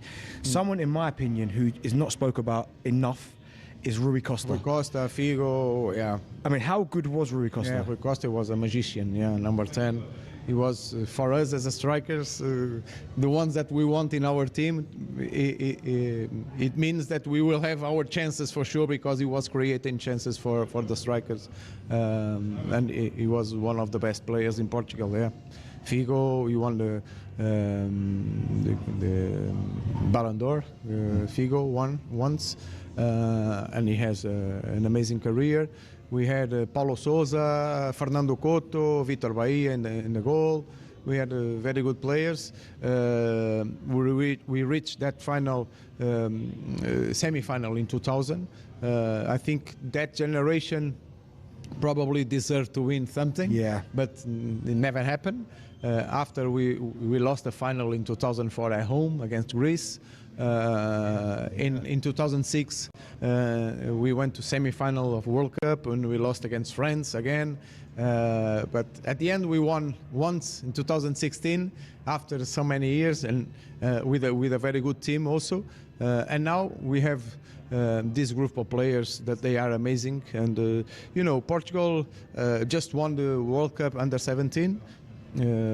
Portugal, even if we are small countries comparing to other countries in Europe, we have very good talent, and I think in terms of development, youth development, also with a lot of good coaches that we have, we are doing a very good job. Are you guys desperate to win the World Cup? Not desperate, but I think probably I think we deserve already to be in a final or to win it, and I think if you look at the group of players that we have, of course we have good chances to achieve that the next year. But as I told you before, so does England, so Brazil and Argentina, that they won it already. We never did, but we never know. Let me quickly ask you about, Bent has mentioned some unbelievable Portugal players from your area. I just want to get your view on one that plays now for my club, Manchester United. You mentioned him, Bruno Fernandes. How highly do you rate him? No, he's very good. He's very good, and I think in the last couple of years he's suffering a little bit because it's you can notice, you can see even in the field that he's suffering sometimes with the situation of Man United. Sorry, but he can play in the midfield. He can play in every position. He can play behind the striker also. He can play as a number 6 if the coach asks him. I think he's very intelligent, and his skills as a midfielder, also for the strikers, he's always looking to serve and to assist the strikers. And I think he improved also in the way that he arrives next to the goal more often. So he's one of the best players that we have at the moment. You're friends with the manager, Ruben Amorim, right? Yes, we played together for some years in Benfica and also in Braga. What can you tell us about him at Manchester United? Is he enjoying his time there? Do you think he'll come good? I think he's having a great time in personal life. His wife and the kids, they love to be there. I think at the beginning it was very difficult for him to adapt and to try to convince the squad on his philosophy, on his way of seeing football, on this way of play. I think he's better now. Also the club, seeing from outside, because I don't know the reality, but Manchester United is one of the biggest clubs in the world. So looking at Manchester United in the last years, and some things that is reported on the news, some things you cannot believe that is happening in Manchester United, that is possible to be happening. So I think his work is not only in the field with the squad, but also around every area of the club that, in my opinion, needs to be better and to work proper. And I can remember some sentence from even Cristiano Ronaldo mentioned that in the last time that you were there, that he found out the club in the same situation than 20 years ago. Yeah. You remember that? Yeah. So I think it's a process that that I think the owners are aware now that they need to change a lot of things in order to become that Manchester United that you used to love, and of course you still love, but you are desperate to see. I think it's a process, and Ruben Amorim, his way of doing things sometimes is very obsessed in terms of how we'll do it. It's possible to change things. It's possible to have success with this team. Of course, comparing to other teams, probably they are not the strongest team in England at the moment. But at the end, he's building a team around these ideas. Okay. Good answer. Thank you for that. We've got you for 15 more minutes. We'll have more football chat after this with the wonderful Nuno Gomez. And then in 45 minutes' time, another superstar will be there. Robbie Williams will be on our show. How about that? Make sure you stay with us. If you want to come down and say hello at Tom's Watch Bar in Washington, D.C., you can come down, have your picture taken with superstars like that. You can't legally get too close to me. There's ropes there. But come down, Bent, buy you a drink. More from the three of us right after this live and Drive and talkSPORT.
So, we are almost ready to go. Ian Danter here in the commentary box. But it is all about whether Dean Saunders can retain the talkSPORT World Championship.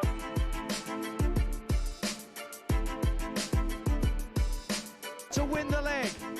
She's got it! Gets it! Double nine! He refuses the handshake.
Welcome back to Drive of the USA. We're live from Tom's Watch Bar in Washington on talkSPORT. It's me, Andy Goldstein Darren Bent, former Portugal striker Nuno Gomez alongside me. Wow. And our friends at Just Eat, from vouchers to cash prizes to Champions League final tickets.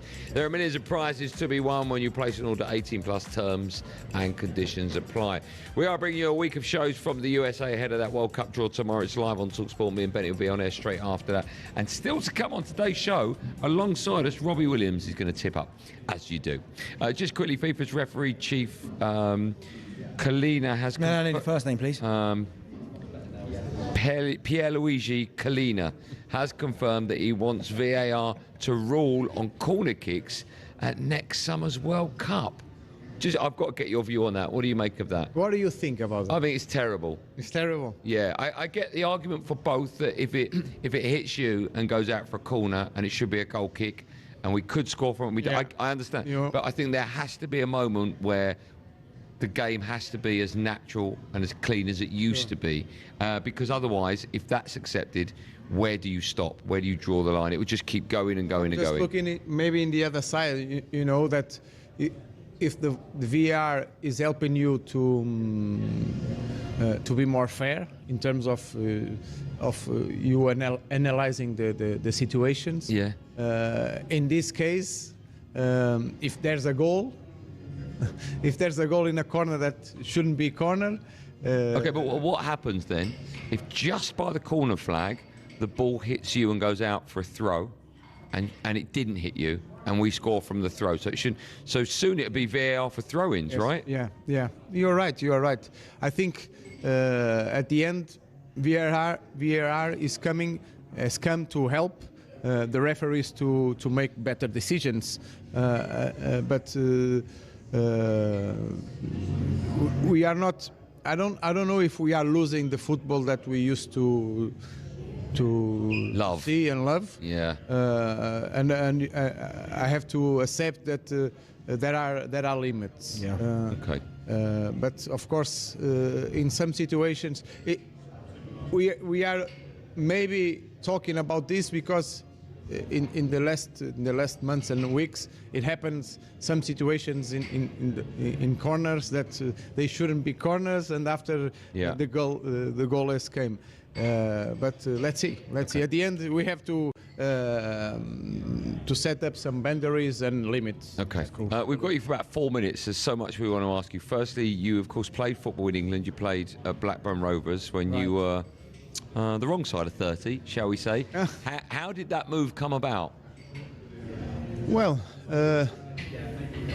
it was funny. It was an agent, of course, that called my brother, asking if I could be available to play for Blackburn Rovers. Of course, at that age, I was 34. I wasn't expecting that offer to come, but I accepted right away because I always had that feeling of their will to experience England football. For one reason or another, it never happened until then. But I think it was a good project. At the first, the ideas of they were just relegated and they were to come back right away to Premier. I have a sit with and a conversation with Steve Keane at that moment, and I accepted to go there, and I played there only for one season, because at the end of that season, for you to know, I had four or five different managers during one season. It was very crazy, and the situations with the owners, the Indians, Venkis, also didn't help. But the club is amazing. They have very good infrastructures, a good academy, nice fields to develop players, a good stadium, a good supporting fan base. They are crazy about football and they support a lot the team. Well, let me ask you, because I only got you for a couple of minutes, right? And the guys back home have worked on a very funny feature called New Yes or New No. All right? Nunez or no? Okay. No. So me and yes Benty no. are going to ask you some questions, but you can only answer with yes or no, and that's it. And then we move on. So Benty, you got the first question. Right, so first one, can Roberto Martinez win major silverware for Portugal? Major silverware. Yes. Okay. Question number 2. Are Portugal better with Cristiano Ronaldo in the starting 11? Always better with Ronaldo, yes. Okay, good answer. If Ronaldo wins the World Cup with Portugal this summer, does he become the greatest player of all time? Yes. Okay.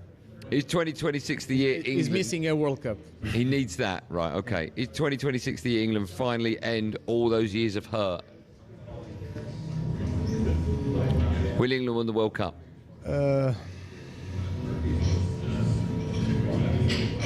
No. Okay, last Sorry, question. guys. Last question is about Darren's team. Will Arsenal win the Premier League this season?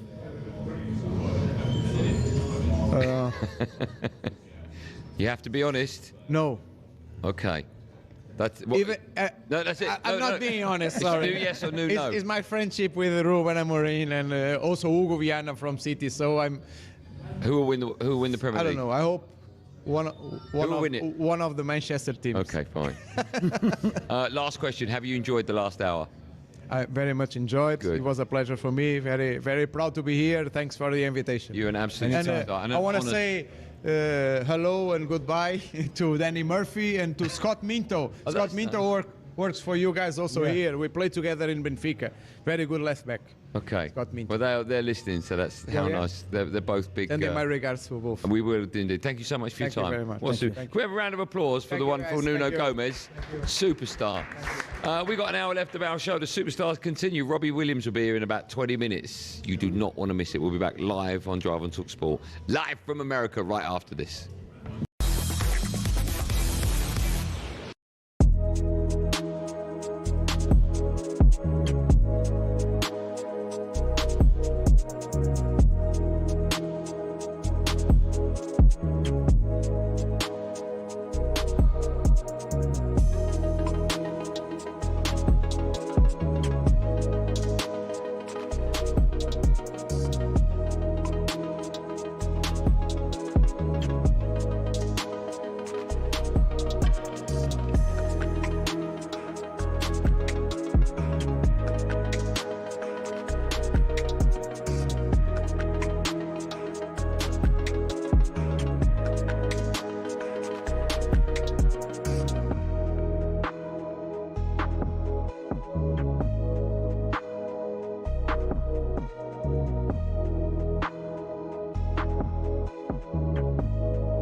From the Toffees to the Tractor Boys, the Eagles to the Seagulls, Gunners, Bees, Hammers and Magpies, Premier League teams have got a load of crazy nicknames. Ever wondered where they came from? Let's start with Everton. They're dubbed the Toffees, but why? Well, because when the club was formed, just down the road there were two local toffee shops. Ye Ancient Everton Toffee House and Mother Noblet's Toffee Shop were big fan favourites. Next, they say if you can't beat them, join them, and that's exactly what Ipswich Town did when it came to their nickname. The term Tractor Boys used to be chanted by their opponents as a way of putting the team down for their farming background. But during one game back in the late 90s, Ipswich were 1-0 up and they decided to flip the script. 1-0 to the Tractor Boys, they sang, and a new nickname was born. Let's head to Leicester, famous for more than just a red, well, orangey cheese and Jamie Vardy. Leicestershire is also the birthplace of fox hunting, hence the Foxes. Next up, turns out apples are not the only fruit that don't fall far from the tree. Bournemouth's nickname, the Cherries, comes from the fact the club's stadium was originally built right next to a bunch of cherry orchards. This next story actually involves two club nicknames. It started with Crystal Palace. They were having an absolute nightmare run back in the early 70s. They'd been relegated after a terrible spell and manager Malcolm Allison decided enough was enough. He wanted a new nickname, something strong, fast and destined for success. Something exactly like an eagle. But there's more to this one. Brighton were in search of a nickname too, and Palace finally gave them what they needed. In a heated match between the two back in 1976, Palace fans began chanting, "Eagles, Eagles," and some clever Brighton fans came up with the perfect reply, "Seagulls, Seagulls." Not all club nicknames have a crazy story though. Take the Gunners. That just comes from the fact a group of munitions workers in the Royal Arsenal factory in Woolwich set up the club in 1886. On the flip side, some nicknames seem simple, but there's a bit more to them, like West Ham. The Hammers is actually nothing to do with the ham part of the name. It comes from the fact the club used to be called Thames Ironworks FC and was made up of workmen and shipbuilders. So next time the away end's chanting their crazy nickname, you'll now know exactly where it came from.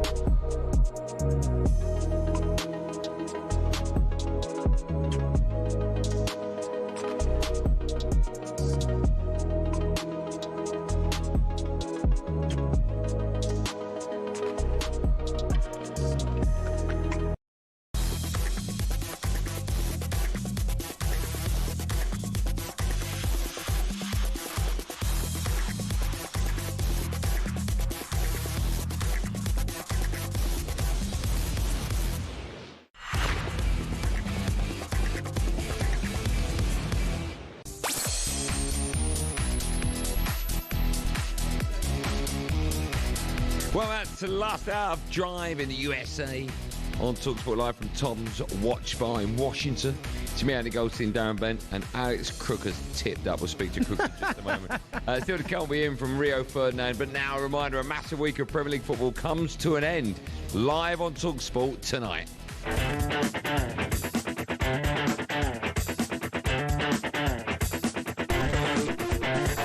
Teed up for Mason Mount, who picks up the bottom corner brilliantly.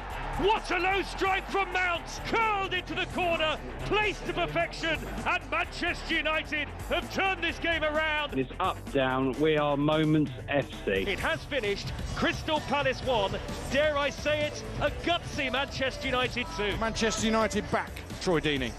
Absolutely not, but we've got to give him credit that was a big performance that second half. West Ham United 0, Liverpool 2. Nuno looking a bit perplexed about things, not happy I'm sure. His side didn't really turn up today and they end this game without a single shot on target. I look at Man United, I look at Ruben, I look at their players. How can we compete against Man United? How can we take advantage of the things that we do? Oh, what a big game this is. Natalie Sawyer presents live coverage from Old Trafford as Manchester United look to move level on points with Chelsea United in the Premier League. They host West Ham. A reminder that if you're on the move, you can still easily listen simply by downloading the talkSPORT app. Now, it's been a busy old show this evening. I'm delighted to... I'm not going to read that. No, to welcome... I was going to say the housewives' favourite, the grandma's favourite, talkSPORT's chief football correspondent, Alex Crookie's back. You all right, Crookie? I'm good, good. What have you been doing in the what, hour and 40 minutes since we last spoke? I had a burger. There you go. Do you not see him over there Put either? that in Ready Steady Crook. Did you get to the Update the montage. Yeah, I said to him, was it nice? But Cookie went, it's a bit salty. Where did you have that? Here? I did, yeah. Oh. That was decent. It was very good. Yeah? I need to eat. After this, we're going to stay and watch the Man United game. We are. Food's good, I can eat? Yeah, very good. They're looking after us. Oh, that's nice. You going to have another burger? No. Do you know, that's the first thing I've eaten since 7:30 last night. Yeah, I don't believe No, that. me neither. True story. I don't believe that. Knowing you probably ate. I actually had you in some the fruit jacuzzi. this morning. So you did eat then? Fruit. So you did eat? I forgot about that. Yeah, anything else? No, just fruit. Oh, you had an apple? No, a bit of strawberry, bit of melon. Yeah, Pineapple. were they on top of some meat with a bun either side of it? Right, listen, stay there. We're going to get your views on a whole host of things, including, of course, this game tonight. But first, we're going to hear from former Man United defender Rio Ferdinand. He's been speaking to talkSPORT's Ben Jacobs. Let's start with England. What are their chances? We can win it. I'm not saying we're going to, but we're in the shake-up 100%. Our recent form in tournaments has been really, really good. Haven't managed to get over the line, but this group of players that we've got, they're experienced, they're hungry, they're young, they're dynamic. We've got enough match winners, I think, and we've got a manager who's won trophies on the biggest level in club football. So I think we're in a really good position, a really good place. I think you need a little bit of luck. But you also need the quality, and you need to learn from experiences. I think I never won anything without having to learn on the way. And it's having that ability to take in what's happened, take the losses on the chin, but then come back with that experience and utilise that to get you over the line. But I think first and foremost, you need the players. You need the players that are good enough, and then you need a manager that can put the pieces together. And that's the ask of this manager, Thomas Tuchel. And like I said, he's done it at club level. Can he now replicate that with England? Let me ask you about your position, centre-back. Would you take Harry Maguire? Is Mark Guehi the starting centre-back in that position, or Levi Colwill when he comes back from injury? Well, Mark Guehi's got the shirt right now. Konza's got the shirt right now. John Stones has got the shirt right now. I think those three are probably the front runners. One of those three, or two of those three, I think will start the tournament if they're all fit. Good work from Ben Jacobs there. Yeah, proper transfer guru, right? Yeah. We'll be joined by Ben in just a bit. He's currently chatting to Arsene Wenger, like doing a day's work. What do you make of everything Rio was saying there about the England team, who's just at the end now talking about the centre-halves as well? Do you know what? I'm naturally very pessimistic when it comes to England. But the nearer we get to the tournament, the more I hear Thomas Tuchel speak, the more I see that he's not afraid to make bold decisions. The more I think we've got a genuine chance. The biggest issue for me is the climate. Obviously, that is against the European teams, maybe with the exception of Spain, who look very good anyway. I make Spain favourites. But Argentina don't scare me. Brazil don't scare me from an England perspective. You never quite know what you're going to get for France. It's probably going to be Didier Deschamps' last tournament. So if Thomas Tuchel continues in the way that he is, I think minimum we've got to get to the semi-finals. And if we handle this climate okay, we could win it, you know. Do you know, I think Spain, again, probably for me, would be the favourites. I think if you play in a climate like this, I think one thing you have to do is be good at keeping the ball.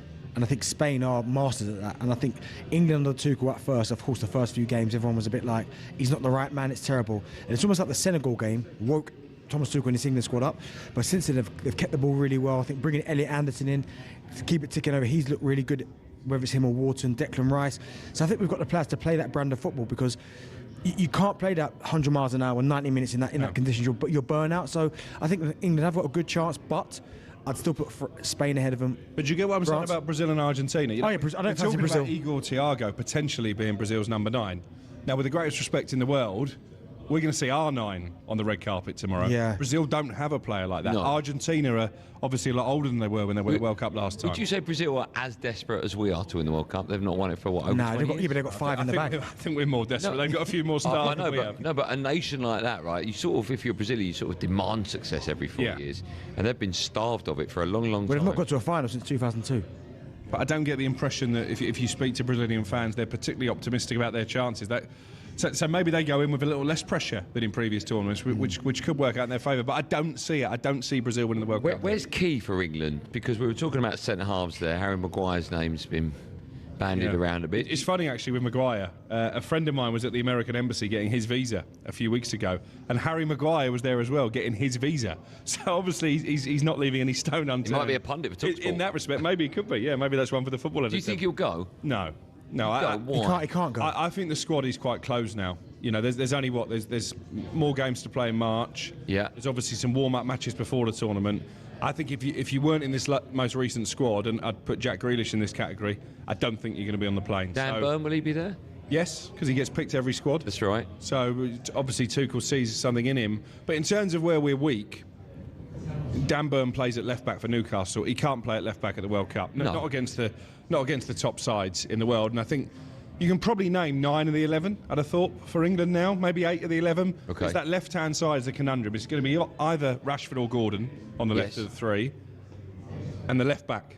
I think actually if he's fit, they probably want Tino Livramento in that position, but obviously he's had some injuries. To be fair, Nico Riley's done really well, hasn't he, for City? He has, yeah. Lewis Skelly, that's the one where, listen, not playing enough games for Arsenal. That's the problem. I'd love him to get the opportunity, but at the minute, he's more of his game minutes are coming in Champions League fixtures. Who's playing right back?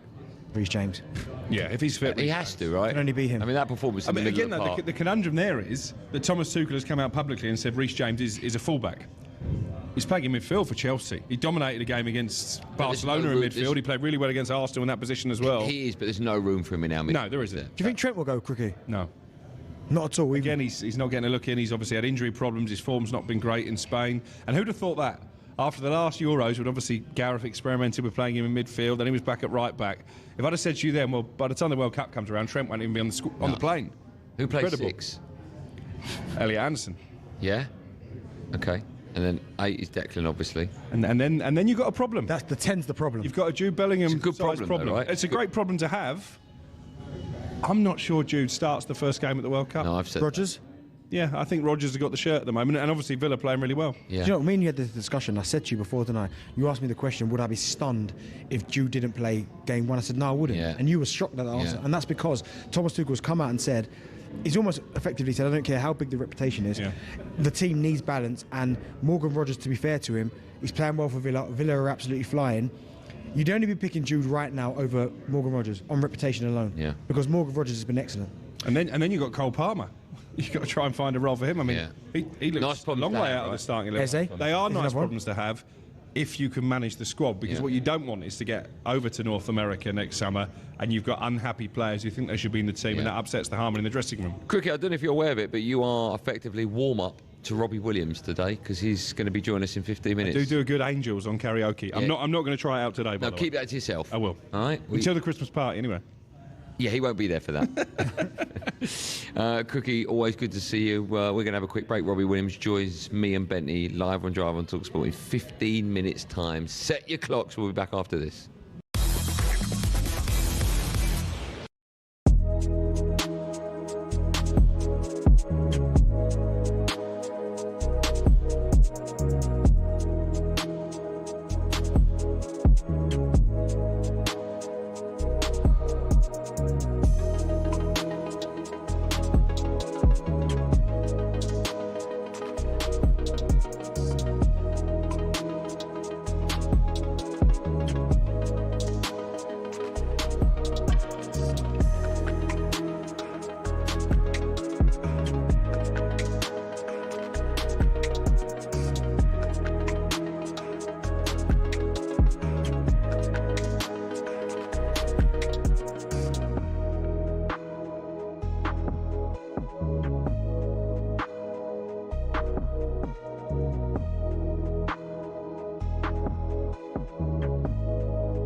So, we are almost ready to go. Ian Danter here in the commentary box. It is all about whether Dean Saunders can retain the talkSPORT World Championship.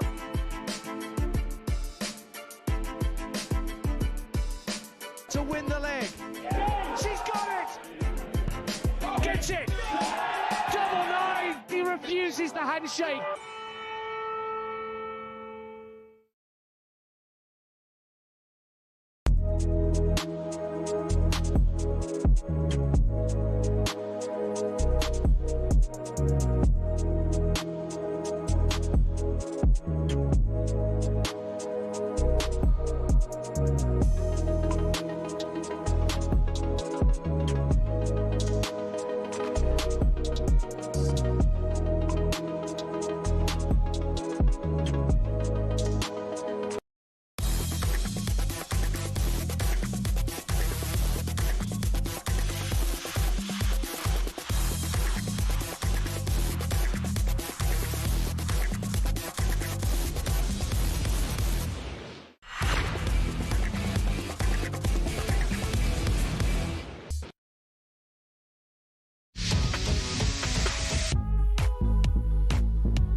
Welcome back to Drive in the USA. We're live from Tom's Watch Bar in Washington on talkSPORT. It's me, Andy Goldstein Darren Bent here, would you believe?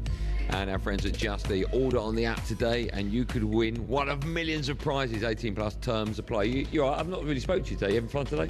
Oh, yeah, I'm Darren. Nice to meet you. Oh, nice to meet you. Yeah. You all right, man? Yeah, I'm good, man. You're looking good, man. You're looking well. You look forward to the NBA? Yeah, can't wait. Going to the NBA tonight. I think we're going to go and switch. We're going to have a little dunk. We'll have a dunk. Is it called You can't jump.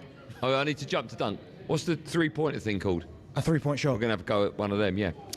Still to come, we'll have team news, of course, ahead of tonight's game at Old Trafford. But now, for the past week, talkSPORT have been advertising the ultimate competition to win. For the third year running, the Quick Fit talkSPORT Darts Trophy is back next week.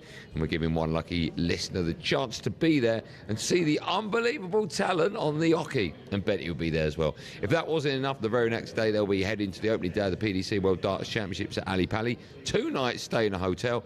And £2,500 in bangers and mash cash. Let's cross to talkSPORT's Ollie Klink, who has the pleasure of calling the winner. Here he is now. Thanks, Andy. Yeah, all this week we've been giving listeners the chance to win a once-in-a-lifetime opportunity, and I'm about to ring the winner. Here we go.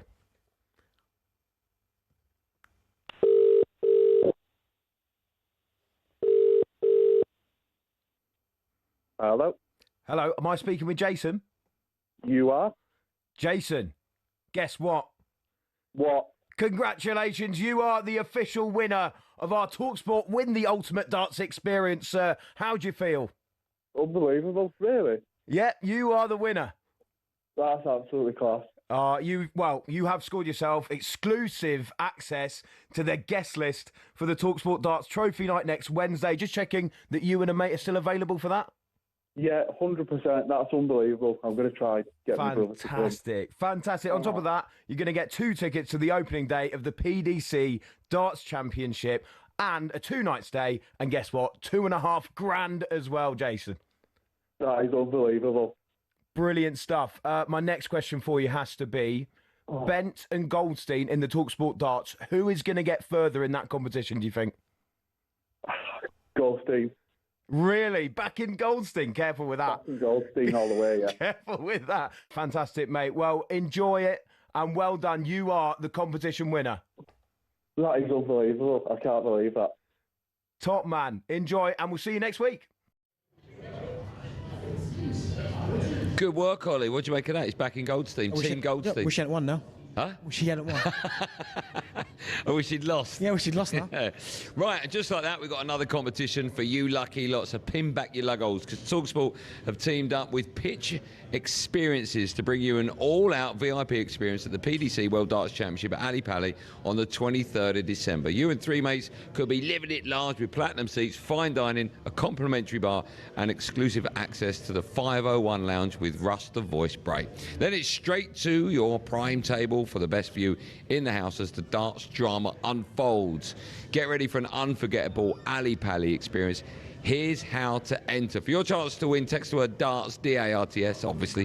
83338 is the magic number. DARTS to 83338. A text will cost you £2 plus your standard network rate. Or you can call 0343, they've written it so close, 0343 423 9760. The lines will close at 4 p.m, 18th of December. That's when you'll need to answer your phone, only if it rings, 18 plus and UK residents only. This is a TalkSport promotion. Full T's and C's at talksport.com. I always feel I should get a certificate after that. That's a big old lump, isn't it? It's a big old lump, DB. Right. It's time now for TalkSport's preview of the FIFA World Cup 2026 draw, brought to you by the nice people at Mercedes-Benz Sprinter Van. TalkSport's FIFA World Cup 2026 draw preview, brought to you by the Mercedes-Benz Sprinter Van. Search Sprinter Service B for the current fixed price offer. Yes, the draw for next summer's World Cup, of course, takes place tomorrow. It's live right here on TalkSport. Drive have been coming to you from the USA every single day this week as we build up to it. And remember that tomorrow we are on air at the slightly later time of 7 p.m. UK time for the World Cup draw after party. And we can look ahead to all of that now in the company of TalkSport's Ben Jacobs. How nice to get to the end of all of that, Ben. Sorry to keep you waiting. I mean, you were here about 20 minutes ago before that read started. How are you, Ben? Are you Just good? when you felt you were exhausted, I enter the room and we'll be talking about the legalities of the draw. That's all we got time for, I'm afraid. How are you? You well? Everything is good. Delighted to be here. We're in the sports part of Washington. You've got the National Stadium, Wizards not that far away, and Audi Field as well, where Messi will be playing Muller in the MLS Cup final soon. Well, listen, before we talk about that, what have you been up to today? How's the draw taking shape? So we've been at the Kennedy Centre. That's where the draw takes place. There's a bunch of rehearsals that are ongoing. Robbie Williams will, of course, be performing. Apparently, he's about to enter this building, so I'll be brief. He's there, look, he might even be standing right behind me. But what we're seeing at the moment is a number of FIFA executives talking us through the draw. Arsene Wenger has been speaking about the football side, along with Gil Ellis. Pierluigi Collina has been talking about technology and how corner kicks are going to go to VAR and maybe second yellow cards as well. And we've learned a little bit about who's doing what at the draw. Rio Ferdinand is going to be one of the presenters, and there are 4 celebrities each drawing a different pot. Maybe Donald Trump gets involved as well. Tom Brady is going to be pot number 1, so he's the one to blame if England get a bad draw. Shaquille O'Neal, pot number 2. And that's going to be a very interesting one because, of course, he is a basketball legend. And then a number of other... I thought you say a basket case. A bit of both, maybe. And then you have Aaron Judge and Wayne Gretzky in 3 and 4. So Judge is the one that Scottish fans have to get annoyed with if they get a bad draw, and Gretzky is pot 4. You said about Kalina and talking about VAR for corners and yellow cards. Do you think at the minute we're a little bit micromanaging in terms of, do we really need that? Like, we're not going to get perfection with football, so why are we adding layers to it? Yeah, so Pierluigi Collina spoke about 10 minutes ago, and he basically said that if you think about the time it takes for 2 centre-backs to get into the box or a corner kick taker to place the ball, that's all the amount of time needed to review it and basically say U-turn, run back if it's not a corner. So he doesn't think the game will have to stop. Second yellows are obviously not contentious because if they need overturning, it's probably worse if a player gets sent off and shouldn't be. So these changes are going to be trialled at the FIFA World Cup. And then, of course, the domestic leagues and clubs will have to get buy-in if they're to be introduced at more of a day-by-day, league-by-league kind of level. But the challenge is the World Cup, perfect stadiums, cameras everywhere. You can do it from a technology point of view in all the domestic leagues. If they roll it out, the rule is it has to be in all VAR-adopted countries, regardless of size and scale. Let's quickly talk about the draw tomorrow. There is a possibility that England and Scotland could be drawn together. Do you think fans would like that? Yeah, I think so. Rio Ferdinand, who we heard from a moment ago, said he'd love to see England against Scotland. The basics of the draw are as follows. Expanded World Cup, 4-seeded teams, Spain, Argentina, defending champions, France and England. If they win their group in the knockout stage, they're separated. So Spain and Argentina can't meet into the World Cup final, and nor can France or England. England pot 1, Scotland pot 3. If they qualify, although they can't all because of how the playoff draw is, Wales, Northern Ireland, Republic of Ireland are in pot 4. And the last thing to get your head around is only 2 UEFA teams per group are allowed. So if Scotland come up against England, then all the ones in pot 4 can't go into that group. Okay, I don't really understand what you've just said, but there's only one way to find out if that's going to happen or not. That's by tuning in tomorrow for that draw live on talkSPORT. Ben, you're always a superstar. Thanks for your time, pal. Cheers, guys. Thanks, man. That was our preview of tomorrow's FIFA World Cup 2026 draw, brought to you by the nice people at Mercedes-Benz Sprinter Van, driving businesses forward for 30 years. talkSPORT's FIFA World Cup 2026 draw preview, brought to you by the Mercedes-Benz Sprinter Van. Got a Sprinter 906? Get a Service B now for a fixed price, expert technicians, and complete peace of mind.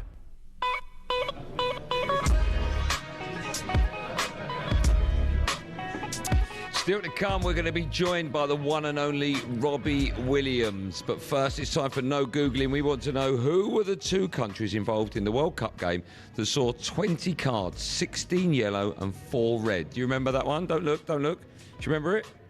You've got to go back 20 years. Have a think, the answer to that, and Robbie Williams here alongside me and Benny, live on Drive on talkSPORT after this.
Watch and learn. That's Bumble's message to the rest of the England batters after Joe Root produced perhaps his best rescue act yet for his 40th Test, 101st ever in Australia. But he showed what class is and shows how to play a Test match innings. That's how you play a Test match innings, for these younger players to have a look and digest. And so then he's had a little bit of fun with Archer at the end, so he can change gear, but he's played responsibly.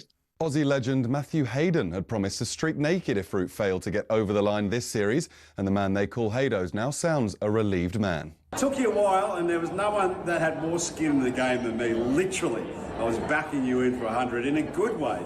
So, mate, congratulations. 10, 50s and finally 100. You little ripper, mate. Have a beauty and bloody enjoy it. 325 for 9 it finished as a barnstorming 50 partnership between Root and Archer for the 10th wicket meant Ben Stokes decided not to declare. Former Aussie bowler Brad Hogg says Stephen Smith's side will be grateful not to have had a half an hour batting under the lights, but that the Archer-Root partnership will have surprised them. The Australians were talking about that ball getting soft. England tomorrow, they've got to try and bat for half an hour at least so that they can have a harder ball through that middle period where generally most of the wickets fall up there at the Gabba in a day-night test match. Elsewhere, we understand Arsenal are optimistic Declan Rice will be fit to face Villa. Johan Wissa could also be named in the matchday squad to face Burnley on Saturday for what would be his debut. And Young Boys will play their next away game in Europe without fans following crowd trouble at Villa Park last month. The Swiss club have also been fined €50,000. Ahead of the World Cup draw live on talkSPORT tomorrow afternoon, Rod Stewart's laid into Donald Trump and his threats around matches next summer. Wherever the games are played, if they're democratic states, he wants them moved out. Now, whether he's going to get away with this is ridiculous. He just can't keep his nose out of anything. Rod's also told us he'd love to record a World Cup song for Scotland. The PDC World Darts has finally been moved to the Great Hall at Ali Pali. That means an extra 2,000 can attend each session. And Liverpool say Diogo Jota will be forever in our hearts on what would have been the forward's 29th birthday.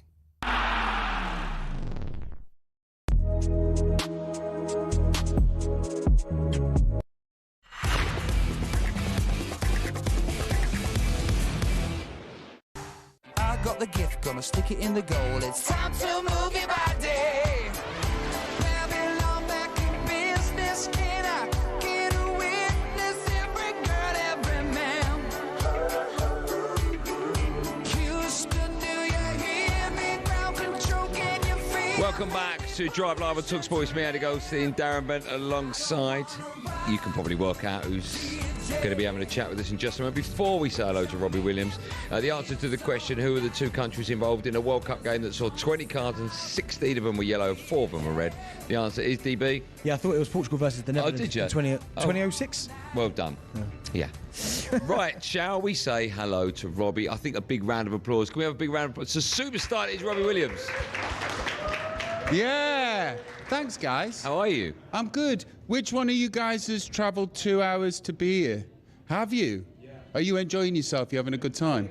I'm not a lush. You're not. You look quite lushy, to be honest with you. Yeah. And how long has it taken you to travel? About 10 minutes. Okay. How are you doing, guys? I'm good. I'm very well. Are you having the best time ever in America? Incredible. When did you fly in? Last night. Okay. From Miami. Oh, so you jet lag. Well, you're always on a plane, right? Yeah, I'm always on a plane. But this is my favourite show, by the way. I love watching you guys. Thanks, man. And it's been incredible watching your childlike wonder at being in a place like New York and being in America. Yeah. Literally, you started the week like this. Yeah. We did. We did. And we've both been there before, but you forget, right? If you don't go to New York. But have you been with work before? No. Right. No. Are you having a good time? Loving it. Absolutely loving it. It's just exciting to be in America full stop, isn't it? Yeah, you live here now, right? Yeah, on and off. Yeah, okay. I do. Do you get used to it? Because you're always on the move. Does it feel like home?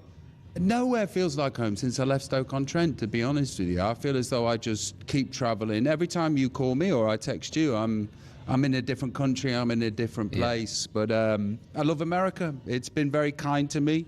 And, I'm a big fan. I like Washington, you know, because New York, when we were there this week... we've seen 4 roads, Benny. No, but how nice, calm.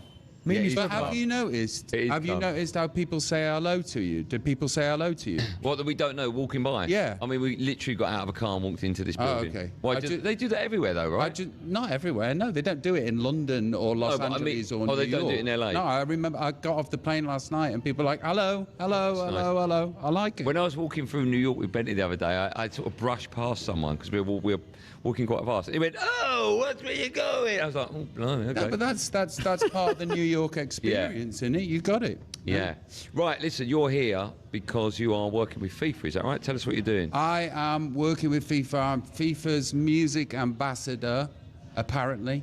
And me, Carl and Owen, there's Carl, have written the new FIFA anthem to be played before all national games. So, like the champions, we've done our own version of that. Wow. Yeah. Where do you when you start writing a song like that? Where on earth do you start? For me, because I do melodies and lyrics, I do the top bit, and it's whatever song is sent underneath. It's whatever it makes me feel, and I pretty much knew what kind of song was needed for this occasion, and I think we may have pulled it off. I'm sure you have. Wow. If I was asked, not that I would be, but if I was asked to write like a Bond theme, I think I'd sit down one afternoon and watch a few Bond movies to get the feel of... Well, listen, I've sat down and watched 3,000 games. Yeah. I know what it feels like by now. And you're performing it tomorrow night? Performing it tomorrow night with Nicole Scherzinger. Yeah, I didn't want to pronounce her, so I wouldn't have got that right. It's difficult, isn't it? I hope I did it right. She's incredibly talented. I've done a few gigs with her before. She's completely amazing. And I just love that I'm 51, still part of some sort of conversation on a global scale. It just feels amazing. And I'm excited, like the childlike wonder that I was talking about you with New York. I feel like that with FIFA and being able to be around the game that I love and have some sort of part to play feels magnificent. Do you ever get nervous? Not now. I mean, I did the World Cup in Russia, and it was going out to 2 billion people. Be careful with the story. Yeah, I'm not. I've already apologised for it, and I won't do it again. But you sort of have to. I mean, did you get nervous when you played? The butterflies in terms of excitement. And see, I sometimes get terrified. I'm like the horse that can win the race by furlongs on one game. I mean, on one race, and then get in the stalls and then not leave the stall in the next race. I don't know which me's going to turn up. So tomorrow, when I'm performing in front of how many millions of people around the world it is, I don't know which one's going to turn up. The one that is like full of himself and super excited and super confident, or the terrified, overweight 11-year-old. It's interesting, that question, because tomorrow night you'll be performing it in front of, I don't know, 500 people. But it is going to a worldwide audience of billions, I would imagine. Yeah. But then when you're performing on stage in front of 100,000 people, there's a totally different feel. Which one do you prefer? Which one? I don't know if it's a case of which one that I prefer. Okay, would you rather tomorrow's was at a stadium? Well, it's bigger than a stadium, and I know that. There'll be 500 people in the room, and the great and the good will be there, which is exciting because you'll catch Kevin Hart's eyes or Tom Brady, and you'll be like, I'm doing a showing off thing in front of these people that I love. But I know that the most important thing is there's a camera and there's billions of people down it. So I will be performing to that camera and trying to do the best job that I can. Which one would I prefer to do? I don't even really think about it. It's different, just different disciplines. It's interesting you mentioned that quite a few famous people will be there, including yourself, right? Now, when you walk into a place like this, people haven't met you, don't know you. It's like, oh, it's Robbie Williams. They get a little bit nervous. Are you like that with anyone? Will you see anyone tomorrow night? And I'm like that with Benty. I'm still like that with Benty. Yeah. I'm like that with footballers. Are you? Yeah, I get all sort of bashful and 14. Yeah. Like yesterday. That's nice, though. That's well, nice. Yesterday I knew I was meeting Darren, and I went into my wardrobe and I picked an outfit that I thought Benty would like. I appreciated it. Yeah, Nice. you did, right? Yeah. What do you make of today's ensemble? I like it. I mean, the shoes are wild, aren't they? Yeah, they're good wild, shoes. but I like them. Well, we're just saying that, like, you're 6'1". Yep. And I am just short. Are you really bang on 6 foot? Yeah. Yeah, but look at me in my shoes. Yeah, but they're 5'11", those shoes, aren't they? Yeah. Watch. Now watch this. Watch this. See, that's better. Yeah. That's better. I might have to borrow them, actually. They're my super insecure shoes, which I love wearing because now I'm 6'3" in them. I like them. Right, listen, let's talk about your beloved Port Vale. You're actually doing some stuff with them too. What are you doing? I'm going to be part of the foundation, and I've always wanted to be on the front of the shirt, and I'm going to be on the front of the shirt next season, yeah. How exciting. You and I went there. You did a gig there however many years ago. Do you remember? Yeah, it was a few years ago. And one of one of the sides of the ground, they'd done it up. It looked fantastic.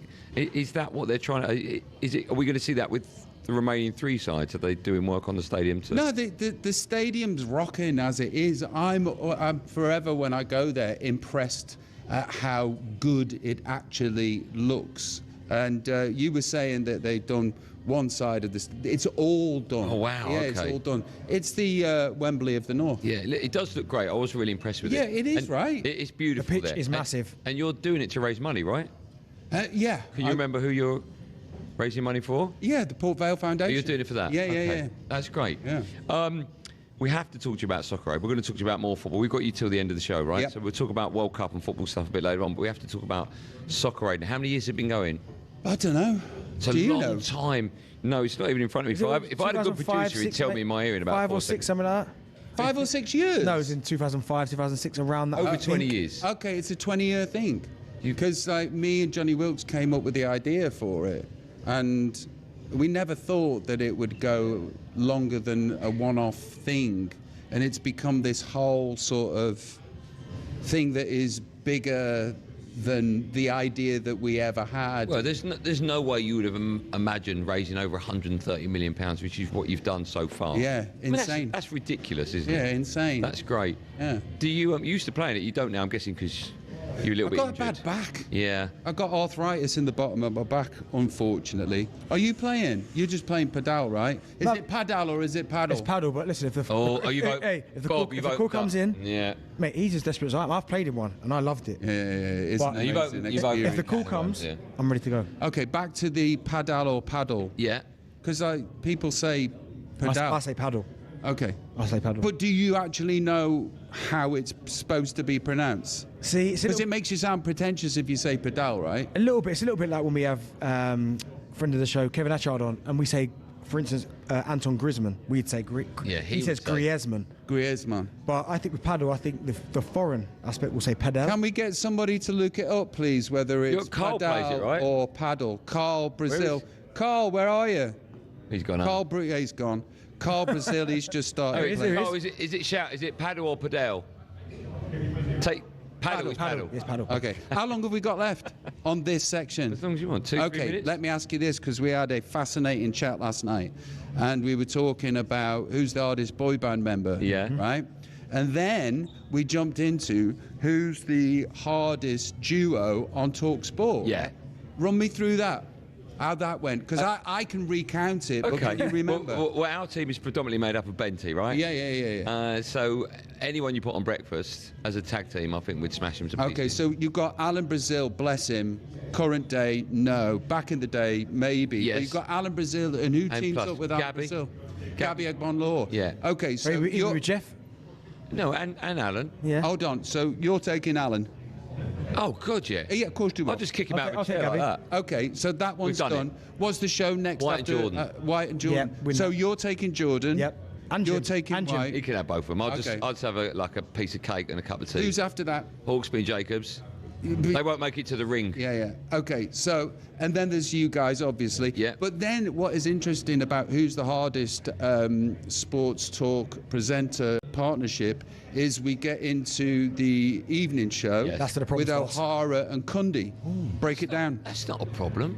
Break it down. Well, he'll go O'Hara. Yep. And, I mean, you've seen Cundy Why get have out. you given? Why haven't you? I keep getting the hard lot. Do you think at him. Look O'Hara? at him. No, what I'm saying is, are you saying O'Hara is harder than Jason Cundy? Yes. Yeah, because Cundy can't move. He literally stands up out of a chair and you can hear his bones. Okay, Jason Cundy, we need you to weigh in on this. But then you brought up who you would be fearful of. Ade and Rory Jennings. Ade's Yeah, it's not Roy Jennings. It's Ade. Okay. He's a tough old cookie. Okay. Why are you obsessed with the fight? No, because of boy I bands? just started this week on my Instagram. I just wrote a whole piece about who's the hardest boy band member. And What was the answer? What was your conclusion? well, the answer is Steve from BB Mac, who is 3 times world champion kickboxer, which is really impressive. Because I had this idea about a Ryder Cup of European boy bands versus American boy bands in a scrap.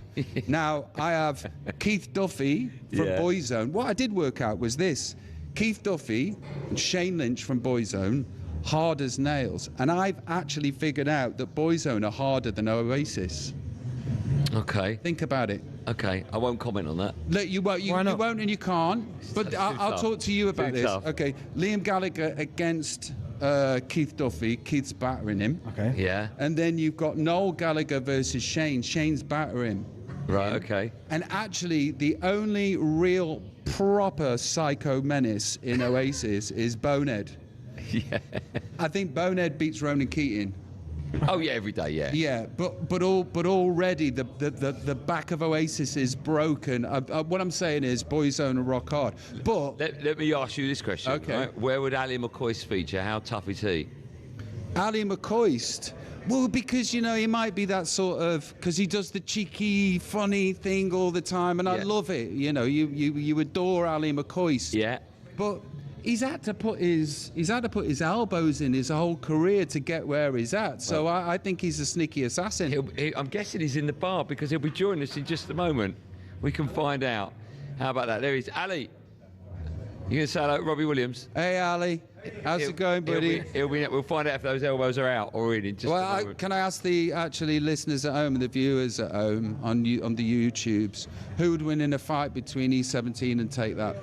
Oh, my mind's on you all day long. Okay. All So right. should I do the breakdown of that when we come back? If Yes, you want? I'd like you to. Okay. Is that all right? Yeah. Wonderful Robbie Williams. Ali McCoist. I mean, wow, what a lineup that is. Last part of our show coming up right after this, live on Drive on talkSPORT. See you in a second.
So, we are almost ready to go. Ian Danter here in the commentary box. But it is all about whether Dean Saunders can retain the talkSPORT World Championship.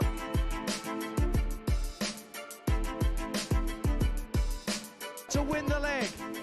She's got it! Gets it!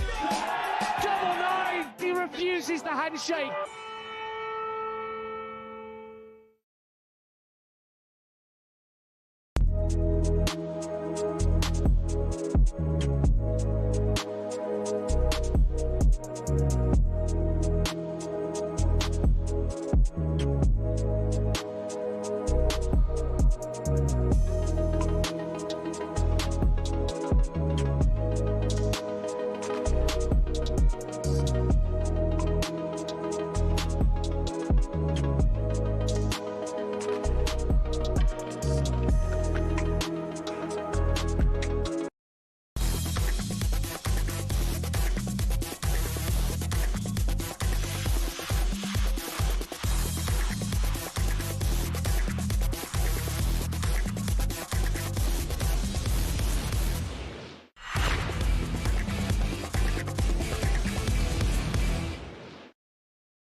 Drive in the USA. We're live from Tom's Watch Bar in Washington on talkSPORT. It's me, Andy Goldstein, Darren Bent, Robbie Williams. Can we have a round of applause? Robbie Williams is here.